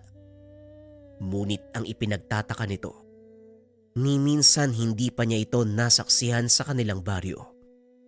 Ilang araw ang nakalipas, aniya na ng patatas. Maraming tao ang nakitulong kay Tiago. Dahil napakalawak ng taniman, hindi kakayanin ng binatang mag-isa ang pag-aani. Naging ugali na rin ng mga tao dito na tumulong sa kanilang kapwa sa tuwing may sasapit na anihan ng mga palay. Habang nagsisilid sa sako, nagtitimbang ng mga naaning patatas. Muli na namang nakita ni Tiago ang matandang babae. Kasama niya sa kubo ang ama na siyang naglilista ng ilang kilo ang naani. Tay, kilala mo ba yung matandang yun? Nag-angat ng tingin si Mang Edong at umiling. Hindi. Ngayon ko lang nakita yung matandang yan. Bakit? Wala naman. Nung nakaraang araw ko pa napapansin eh. Nakita ko rin po dito. Tapos nang sumunod naman, nakasalubong ko habang pauwi. Sa wari ko tay, parang sira yung utak ng matandang yan. Siguro nga. Batay sa kanyang pananamit at mga... Hindi na ituloy ni Mang Edong ang sasabihin. Napansin ang medalyon na suot ng matanda. Bakit tay? Anong problema? Ang medalyon na suot ng matandang yan, pagmamay-ari ng iyong ina. Sabihin mo sa akin, Tiago, anong ginawa mo sa kanya? Wala naman po tay. Bakit po? Ang matandang yan, walang iba kung hindi si Bikay. Kilalang aswang at mambabarang. Sigurado ka bang wala kang ginawa sa kanya? Wala talaga tay. Nagulat na lang ako na makasalubong ko siya. Nakangiti ng nakakaloko, pero hindi ko lang pinansin. Alam ko may diferensya sa pag-iisip ang matandang yan eh. Gaya ng sinabi ko, isang mambabarang at bantog na aswang si Bikay. Nakatira malapit sa sitio ng biyak na bato. Sa kabilang bahagi ng bundok, siya ang dahilan ng pagkamatay ng iyong ina. Seryoso ka ba tay? Akala ko ba namatay si nanay sa sakit sa puso? Namatay dahil sa barang ang iyong ina at si Bikay ang may gawa nun. Paano ka nakakasiguro tay? Magaling na paltera ang iyong ina. Maliban pa doon, isa din siyang kilalang si Rohana. Maraming manggagamot ang naiinggit sa kanya dahil sa angking husay sa panggagamot at pagpapanak ng mga kababaihan sa ating baryo. Ano pong kinalaman ng Bikay na yan sa kamatayan ni nanay? Nakabangga ng iyong inang aswang na yan nang minsang magpaanak siya sa kabilang baryo. Hindi kinaya ni Bikay ang lakas ng nanay mo, kaya napilitan itong umatras. Inakala naming hindi siya babalik, Pero ginantihan niya ang iyong ina sa paraang hindi namin inaasahan. Kaunting pagbabalik tanaw sa kwento ng nanay ni Tiago. Kakasilang pa lang ni Omel ng mga sandaling iyon. Nangihina pa mula sa panganak ang nanay ni Tiago na si Aling Isabel. Nang mga sandaling ito, nasa 3 taong gulang pa lamang ang binata. Hindi malinaw kay Tiago ang nangyari dahil wala pa itong muwang. Ayon kay Mang Edong, nagpapahinga ang asawa nito habang pinapasuso ang anak. Nang biglang kumalampag ang bubong ng tahanan, tumayo si Mang Edong at kinuha si Tiago na noon ay natutulog sa kabilang silid. Medyo nahirapan ang Ginoo sa pagbuhat sa anak. May katabaan ito nung bata pa. Pagbalik sa silid kung nasaan ang mag-ina, laking gulat ni Mang Edong nang makita ang isang nilalang nakahawig ng butike. May mahabang buntot at nakalawit ng dila. Nakatayo sa ibabaw ng kama habang hawak-hawak ang sanggol. Nakapalupot sa leeg ni Aling Isabel ang dila ng nilalang habang nakatitig ng masakit kay Mang Edong. Bitawan mo ang anak ko, impakto ka! Dali-dali nitong inilapag si Tiago sa sahig. Kumuha ng buntot pagi. Hinagupit ang nilalang, dahilan para maihagis ang sanggol. Dali-daling sinalo ni Mang Edong ang bata. Ngunit sa kasamaang palad, hindi nito naagapan ng asawa. Ginilitan ng leeg ng nilalang gamit ang matalas na kuko. Mabilis na lumabas ng bahay ang nilalang. Bago tuluyang makalayo ay nag-iwan ng mensahe. Yan ang babala ni Bikay. Sa susunod na makialam pa kayo sa kanya magawain, wala na akong ititira sa inyo. Simula ng araw na yon, hindi na muling nakita ni Mang Edong ang nilalang. Nabalot ng kalungkutan ang tahanan ng mag-anak. Ngunit hindi ito naging dahilan para huminto ang Ginoo sa kanyang ginagawa. Nagpatuloy sa panggagamot si Edong hanggang sa magkaisip na ang 2 anak. Nagpasya ito na wag nang sabihin sa dalawa ang totoong nangyari para sa ikakapayapa ng kanyang isipan. Hindi na rin hinangad ni Mang Edong na magiganti dahil sa loob ng matagal na panahon, hindi nagpakita ang aswang na pumatay sa kanyang asawa. Balik tayo sa kasalukuyan. Ang akala ko hindi na babalik ang aswang na yon, kaya hinayaan ko na lang. Kaso lang ngayon, mukhang manggugulo na naman siya. Tay, anong pakay niyan? Yan ang hindi ko alam, Tiago. Mag-iingat kayo ng kapatid mo. Wala tayong alam kung ano ang dahilan ni Bikay sa kanyang pagbabalik. Gabi na nang matapos silang anihin ng mga patatas. Kinakailangan pa itong patuyuin bago isilid sa sako, dalhin sa pamilihan para hindi tumubo. Mauna na ako sa bahay. Papapuntahin ko si Omel dito para may kasama ka sa pagbabantay. Sabado naman bukas, magpatulong ka sa kanya sa pagbibilad ng mga patatas. Sandaling oras lang naman yan. Ang importante lang, matuyo ang mga yan bago isilid sa sako. Sige po tay, ako nang bahala. Padalhan niyo na lang ako ng hapunan kay Omel. Agad lumakad si Mang Edong. Naiwan si Tiago at ilang kabataang naninimot ng mga patatas na naiwan sa taniman. Maliwanag ang buwan ng mga sandaling iyon, kaya patuloy ang mga tao sa pagsisimot ng mga natirang pananim. Dinala ng mga ito ang naipong patatas sa kubo ng binata. Kaso nga lang ibinigay na lang ito ni Tiago sa kanila bilang pasasalamat sa tulong. Nang matapos umuwi na ang mga ito, naiwang mag-isa si Tiago sa kubo habang inaantay ang pagdating ng kapatid. Nahiga siya sa duyan na gawa sa lambat. Nagpa siyang maidlip sandali. Ngunit hindi pa man nakakapikit.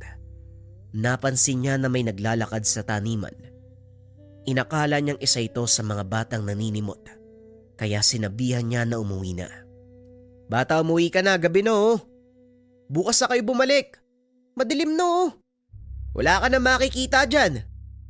Hindi ito nagsalita. Sa halip nagpatuloy sa paglalakad papunta sa kubo. Dito na tumayo si Tiago at nilapitan ng tao. Nanlaki ang mata ng binata nang makita ang naglalakad. Walang iba kung hindi ang matanda, si Aling Bikay. Ibigay mo sa akin ang mutya. Napatras ang binata. Nahawakan nito ang pala na nakasandal sa haligi ng kubo. Huwag kang lalapit kung ayaw mong hampasin kita. Hindi ako natatakot sa bala. Ibigay mo sa akin ang mutya. Kung hindi mo namang kayang gamitin. Ha? Ano mo ba yung sinasabi mo? Wag kang magmangmangan. Dahil nakabaw nito sa iyong dibdib. Hinawakan ng binata ang sugat. Naramdaman nito ang bagyang pag-init ng dibdib. Paano mong nalaman na mutya to? Wag ka ng puro tanong. Ibigay mo sa akin ang mutya. Kung hindi, kukunin ko sa iyo ng sapilitan. Hindi mo yun magugustuhan. Subukan mong lumapit. Baliw ka, matanda ka. Hindi ako nagbibiro. Ihahambalos ko talaga sa iyo yung hawak kong pala. Hindi nagpatinag ang aswang. Sa halip ay nagpatuloy ito sa paglalakad. Habang inaabot ang dibdib ng binata. Sa takot ni Tiago, hinampas niya ito ng pala sa ulo. Laking gulat ng binata dahil pumaling lang ito na parang walang nangyari. Hindi uubra sa akin ang pala. Ibigay mo sa akin ang mutya. Kung ayaw mo masaktan. Ang kulit mo ah. Hindi ko nga alam kung anong sinasabi mo. Kung nasa akin man ang mutya, hindi ko rin to ibibigay sa'yo. Itinulak ni Tiago ang matanda. Dali-daling tumakbo palayo. Habang tumatakas, narinig nito ang boses ng matandang si Urbano. Hoy! Bakit ka tumatakbo? Anong klaseng tanong yan, tanda? Hindi mo ba nakita kung anong nangyari sa likod ko? Hawak mo ang kapangyarihan ng mutya. Bakit hindi ka lumaban? Lumaban? Aswang yun eh. Paano ko lalaban? Subukan mong huminto. Isipin mo ang nangyari nung araw na dumikit sa iyo ang mutya. Huminto ang binata. Muli nitong naalala ang mainit na kapaligiran. Nagliyab ang mga nabunot na patatas. Nakapaikot ito sa kanilang dalawa ni Bikay. Yan ba ang sinasabi mong wala sa iyo ang mutya? Masamang magsinungaling bata. Kaya ibigay mo sa akin yan. Hindi mo to makukuha! Ikinumpas ng binata ang kamay. Laking gulat nito nang biglang magliyab ang katawan ni Bikay. Nagpagulong-gulong ang matanda habang pilit na pinapatay ang apoy. Ngunit kahit anong gawin niya, hindi na aapula ang sunog. Hindi mamamatay ang apoy na yan hanggat hindi mo ito inuutusan. Mananatili itong nagliliyab, Tiago, hanggat nais mo. Siguro mas makakabuti. Hayaan ko na lang na matupok yung aswang na yan. Total matanda na rin yan eh. Pinagmasdan ni Tiago na matupok ang matanda. Hanggang sa maging abo ang katawan. Ilang sandali pa dumating na si Umel. Nagulat ito dahil nasusunog ang mga dahon at puno ng patatas. Basa pa mga yan, Manong ah. Bakit mo sinindihan? Wala. Para wala na akong gagawin sa susunod na araw. Dala mo yung pagkain ko? Oo, Manong, pinadala ni tatay. Tara, kain ka muna. Walang muwang si Umel sa nangyayari. Minabuti ni Tiago na wag sabihin sa kapatid na nakapatay siya ng aswang. Ito ang naging simula ng pagbabago ng buhay ni Tiago. Sunod-sunod na kababalaghan ang nasaksihan ng bata, lalo na sa tuwing magtatrabaho sa bukid. Nakakakita ng mga nilalang si Tiago na hindi nakikita ng pangkaraniwang mata. Sa pagdaan ng panahon, nakasanayan na lang ni Tiago ang ganong pangyayari. Tinanggap ng binata ang katotohanan na bahagi ito ng kanyang buhay. Pilit pa ring itinatago ng binata ang totoo sa ama at kapatid dahil ayaw niyang madamay ang mga ito sa nangyayari. Hindi nagtatapos kay Bikayang yung makakalaban na aswang. Marami silang nagdanais na makuha ang mutya. Noon hindi nila magawang lapitan dahil pinangangalagaan ito ng diwata ng bulkan. Ngunit ngayon, ikaw na ang tagapangalaga nito. Nauunawaan ko na po ang tungkulin ko. Nakasalalay sa akin ang kaligtasan ng mutya. Ganon din ang kapaligiran. Mahirap pero masaya. Alam kong isinilang ako para dito. Mabuti naman at tanggap mo na sa sarili mo ang nangyayari.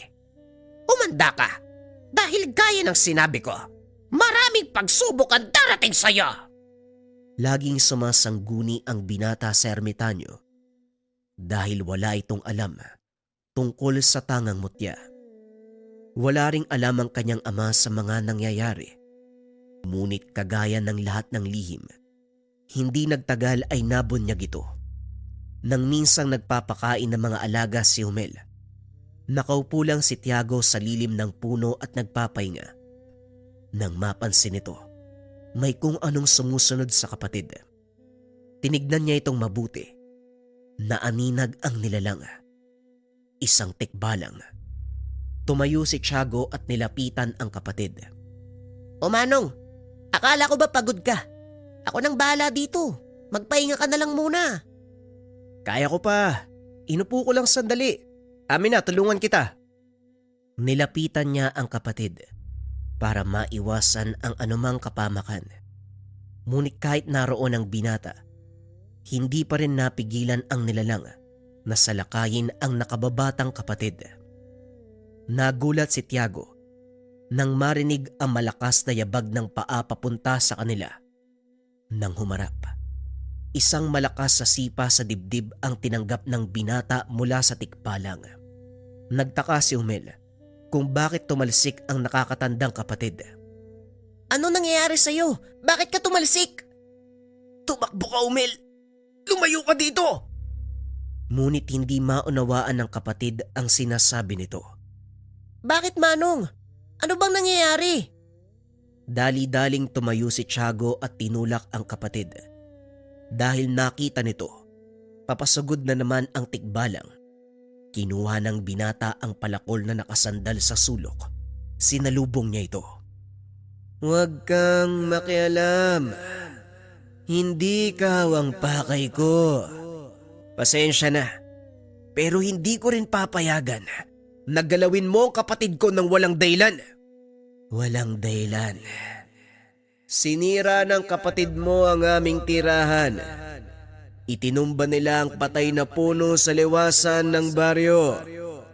Itinulak ni Tiago ang tikbalang at tinignan ng kapatid. Hindi naririnig ni Humel ang sinasabi ng tikbalang. Kaya si Tiago ang nagtanong sa kanya. Humel, may patay na puno ba kayo na tinumba? Natigilan ang kapatid. Naalala ang ginawa nila ng mga kaibigan. Meron. Naalala ko may tinumba kaming patay na puno. Ang sabi sa akin ng matanda, may nakatira daw na engkanto dun eh. Siya na mismo ang sumagot sa katanungan mo. Ngayon sabihin mo sa akin, kung wala akong dahilan na sakta ng binatang yan, hindi kita masisisi. Pero hindi ko rin hahayaan na saktan mo ang kapatid ko. Nakatayo ka sa bakuran ko. Kaya hanggat kaya ko magpasensya, umalis ka na. Wala akong kinikilalang dome. Kailangan pagbayaran ng kapatid mo ang kanyang kasalanan. Subukan mong galawin yung kapatid ko. Hindi kita sasantuin. Huwag mo sabihin na hawak mo ang mutya ng bulkan. Hindi ako natatakot. Pwes, tignan natin. Sinugod ng tikbalang ang binata. Sinalubong naman ito ni Tiago. Hindi makalapit ang tikbalang dahil biglang nagliparan ng apoy sa katawan nito.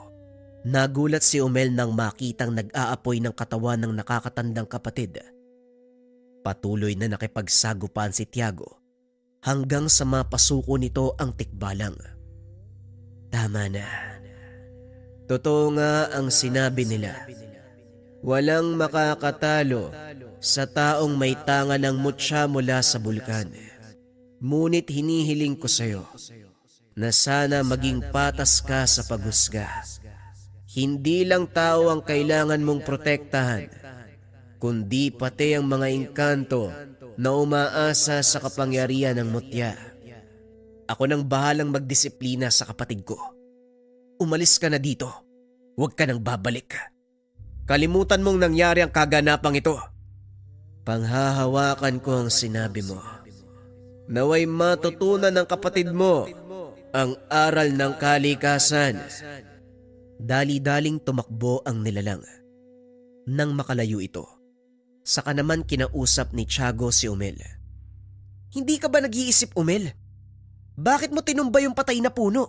Ano bang ginawa nun sa'yo? Napagkatuwaan lang namin, Manong. Hindi ko po kasi alam na may nakatira dun eh. Pasensya na po kayo. Hindi ka sa akin dapat tumingi ng tawad, kundi sa mga nilalang na nasaktan mo. Opo, Manong. Gagawin ko po. Sinunod ni Umel ang sinabi ng nakakatandang kapatid. Simula noon, hindi na muling nagpakita ang tikbalang ng mga sumunod na araw. Habang nagpapagamot ang ama, nagpa siya si Tiago na manood. Isang batang ginagambala ng kapre ang pasyente. Nahihirapan si Mang Edong na hulihin ang nilalang dahil masyado itong malakas. Hindi na sana magsasalita ang binata, ngunit dumating si Umel. Biglang tinanong si Tiago, Manong, hindi ba kaya mo makipag-usap sa mga engkanto? Bakit hindi mo subukan makipag-usap sa nakasapi dyan sa bata? Napalingon si Mang Edong nang marinig ang sinabi ni Umel. Anong sinabi mo, Umel? Tiago, anong ibig sabihin ng kapatid mo? Yang bunganga mo talaga kahit kailan, Umel. Wala po, tatay. Nagbibiro lang si Umel. Hindi po ako nagbibiro, tay. Totoo, meron siyang kakayahan makipag-usap sa mga engkanto. Nagliliyab nga po yung katawan niyan eh. Umel, manahimik ka. Kung totoo ang sinasabi ni Umel, ano ang kinakatakot mo? Kailangan ko ng tulong ng isang taong may kakayahang makipag-usap sa mga engkanto dahil isang kapre ang nakasapi sa katawan ng batang to. Buhay niya nakasalalay. Napaisip si Tiago sa sinabi ng ama. Tumayo ito at lumapit kay Mang Edong. Anong gagawin ko? Ilagay mo sa noon ng bata ang palad mo. Sundan mo ang sasabihin ko. Nag-usal na mga dasal si Mang Edong. Sinundan naman ito ni Tiago. Maya-maya ay biglang nangisay ang katawan ng bata. Akmang tatanggalin ni Tiago ang kamay sa noo ng paslit. Ngunit hinawakan ito ni Mang Edong. Wag na wag mong tatanggalin ang kamay mo kung ayaw mong maligaw sa katawan ng iba ang kapre. Ilang sandali lang huminahon ang paslit. Nag-angat ng tingin sabay ngiti ng nakakaloko. Ang tagapangalaga ng mutya sa gitna ng bulkan. Anong kailangan mo sa akin? Nagulat ang mga magulang nito dahil malaki ang boses ng pasyente. Tay, anong gagawin ko? Kausapin mo siya nang hindi inaalis ang kamay mo sa noo ng bata. Nasa ibang lugar ang kapreng yan. Tanging diwa niya lang ang nakakulong sa katawan ng bata. Magsalita ka. Anong kailangan mo sa batang to? Ako? Wala naman. Gusto ko lang makipaglaro. Alam mo bang nanganganib yung buhay ng batang to dahil sa ginagawa mo? Wala akong pakialam kung manganib ang buhay niya. Hindi rin nyo alintana ang aming mga buhay sa tuwing sisirain ng mga gaya nyo ang kapaligiran. Alam nyong tirahan namin ang kabundukan, ngunit anong ginagawa nyo? Napatingin si Tiago sa ama. Napailing na lang ito. Makipagkasundo ka sa kanya, Tiago. Hanggat maaari magpakumbaba ka. Tayong may kasalanan. Huminga ng malalim ang binata. Muling kinausap ang nilalang. Kung ganon, ano ang maaari naming gawin para bitawan mo ang batang ito? Sa palagay ko, wala kayong magagawa. Hindi ko bibitawan ang batang ito. Siya ang kabayaran ng kasalanan ng kanyang ama. Sa pagkakataong ito, mukhang wala nang silbi ang pakikipag-usap. Malakas ang kapreng yan. Hindi ko siya madadaig sa kumbate espiritual. Bakit hindi ko subukan na harapin ang nilalang na yan? Nababaliw ka na ba, Tiago? Ano naman sa tingin mo magagawa ng kagaya mo? Kaya mo lang makipag-usap sa kanila, pero hindi mo magagawang sakta ng isang elemento. Diyan ka nagkakamali, Tay. Turuan niyo ko kung paanong matutunton ng kinaroroonan ng isang yan. Sigurado ka ba? Mapapahamak ka lang, Tiago. Sinasabi ko sa'yo. Magtiwala ka lang, Tay. Akong bahala. Nag-usal ng mga dasal si Mang Edong. Inipito sa bata. Matapos nakita ni Tiago kung saan nananahan ang kapre. Ako nang bahala dito. Siguraduhin mo lang na makakauwi ka ng buhay, Tiago. Gaya ng sinabi ko sa'yo, magtiwala ka lang po, Tay. Ako nang bahala. Dali-daling tumakbo ang binata papunta sa kabundukan. Narating nito ang malaking puno ng balete. Nasa kalagitnaan ng malawak na kapatagan. Papalapit pa lang ang binata. Nakita na nito ang mga nilalang na nagtitipon sa paligid. Muling narinig ni Tiago ang boses si Tandang Urbano. Mag-iingat ka sa mga nilalang na yan. Dahil hinahangad din nila ang tangang mong mutya. Mukhang patibong ang pinasukan mo, Tiago. Tignan natin kung ano ang magagawa nila, Manong. Naglakad ang binata papunta sa puno. Humarang naman ang mga nilalang. Nagsipagandang sumugod. Iisa lang ang pakay ko sa pagpunta dito. Walang iba kung hindi ang kapreng nananahan sa punong to. Magpakita ka kung ayaw mong sunugin kita ng buhay kasama ng tirahan mo. Nabalot ng makapal na usok ang paligid. Nanlaki ang mga mata ni Tiago nang magpakita ang malaking nilalang sa kanyang harapan. Ang lakas ng loob mong dumayo sa aking teritoryo. Sa palagay mo, kutong lupa, anong magagawa ng kagaya mo sa malaking nilalang na katulad ko? Laki nga ba ang pinag-uusapan dito? Isang bagay lang ang gusto kong gawin mo. Pakawalan mo ang kaluluwa ng batang ginagamot ng tatay ko.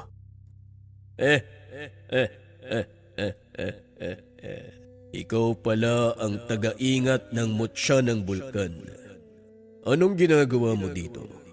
Bakit ka nagbubuwis ng buhay para sa mga taong yan? Simple lang. Dahil nasa ilalim sila ng aking pangalaga. Wala kang karapatan na hulihin ang mga kaluluwang yan. Paano kung hindi ko gawin? Paano kung sindihan ko hindi lang yung tabako mo, pati ang bigote mo? Taga-ingat ka lang nag... Hindi na ituloy ng kapre ang sasabihin. Biglang nagliyab ang damo sa paligid ng puno. May sinasabi ka, kapre? Ano? Papakawalan mo ba yung kaluluwa o pipigain pa kita? Paano mong nautusan ng apoy? Yun din ang tanong ko nung una. Pero ngayon alam ko na kung bakit. Hindi lang ako basta taga-ingat ng mutya. Ako ang tagapangalaga nito. At ang katawan ko ay ang kanyang tahanan. Nanlaki ang mga mata ng kapre nang ipakita ng binata ang kanyang dibdib. Nakabaon ng mutya. Nagliliwanag kasabay ng pintig ng puso ng binata. Nagatrasan ang ibang nilalang, maliban sa tikbalang at kapre. Kapre, ang mabuti pa sumuko ka na lang. Hindi mo kakayanin ang binatang yan. Taglay niya ang kapangyarihan ng apoy at kaya niyang pagutusan maging ang bulkan. Gusto kong subukan ang sinasabi mo, tikbalang. Binata, talunin mo ko sa isang laban. Kapag nanalo ka, ibabalik ko sa iyo ang bata. Maaari mong gawin ang anumang naisin mo. Pero sa oras na matalo kita, ipagkakalob mo sa akin ang kusang mutya. Maling desisyon, kapre. Sinasabi ko sa'yo, hindi ka mananalo. Manahimik ka, kabayo! Bahala ka. Kalabaw! Tumayo ang kapre. Dumampot ng pamalo. Ngunit nang ihahampas na kay Tiago, biglang nagliyab ang kahoy, dahilan para mabitawan nito ng nilalang at tumama sa kanyang paa. Napapatalon ang kapre dahil sa sakit. Napasapo na lang ng noo ang tikbalang. Bahala ka sa buhay mo. Ginusto mo yan. Naupo ito sa putol na puno. Pinanood ang laban ng dalawa. Walang magawa ang kapre dahil kahit anong damputin ito, kagad natutunaw o hindi kaya naman nagiging abo. Sinabi ko na sa'yo hawak ko ang kapangyarihan ng apoy at kaya kong tunawin at gawing abo ang anumang naisin ko. Ito ang kapangyarihan ng mutya ng bulkan. Binigyan kita ng pagkakataong sumuko pero hindi ka nakinig. Ngayon lasapin mo ang kabayaran ng iyong pagmamatigas. Biglang natupok ang katawan ng kapre. Sumigaw ito at nagmakaawa. Ngunit hindi nakinig ang binata hanggang sa marinig ni Tiago ang sigaw ng isang paslit. Napatingala ang binata sa puno. Nakita ang batang kapreng umiiyak. Ikinumpas ni Tiago ang kamay. Nawala ang apoy sa katawan ng kapre. Magpasalamat ka sa anak mo. Kung hindi dahil sa kanya, wala ka na. Gaya ng inaasahan ko, mahina ka nga. Pero tanggap ko ang aking pagkatalo. Ngayon sabihin mo sa akin kung ano ang nais mo. Wala akong ibang gusto, kundi pakawala ng kaluluwa ng batang biniyag mo. Masusunod. At simula ngayon, asahan mo ang katapatan ko. Hindi ko yun hiniling. Pero kung kusa mong ipagkakaloob, hindi rin ako tatanggi.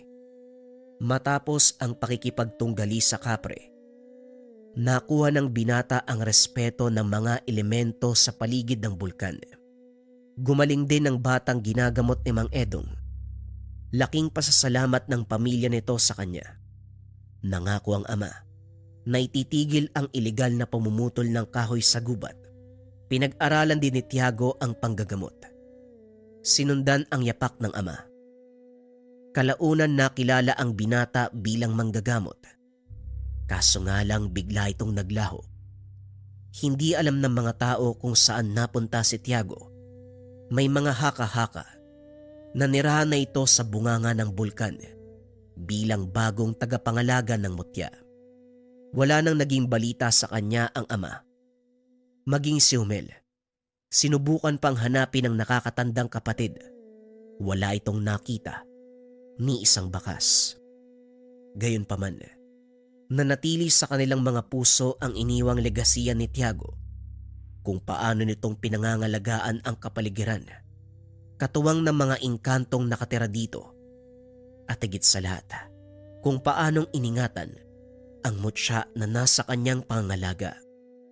Sa paglipas ng panahon, tuluyang nalimot ng mga tao ang tungkol kay Tiago, ngunit hindi ang kwento na bumabalot sa bulkan ng Kanlaon, lalong-lalo na ang mutya sa gitna ng bulkan.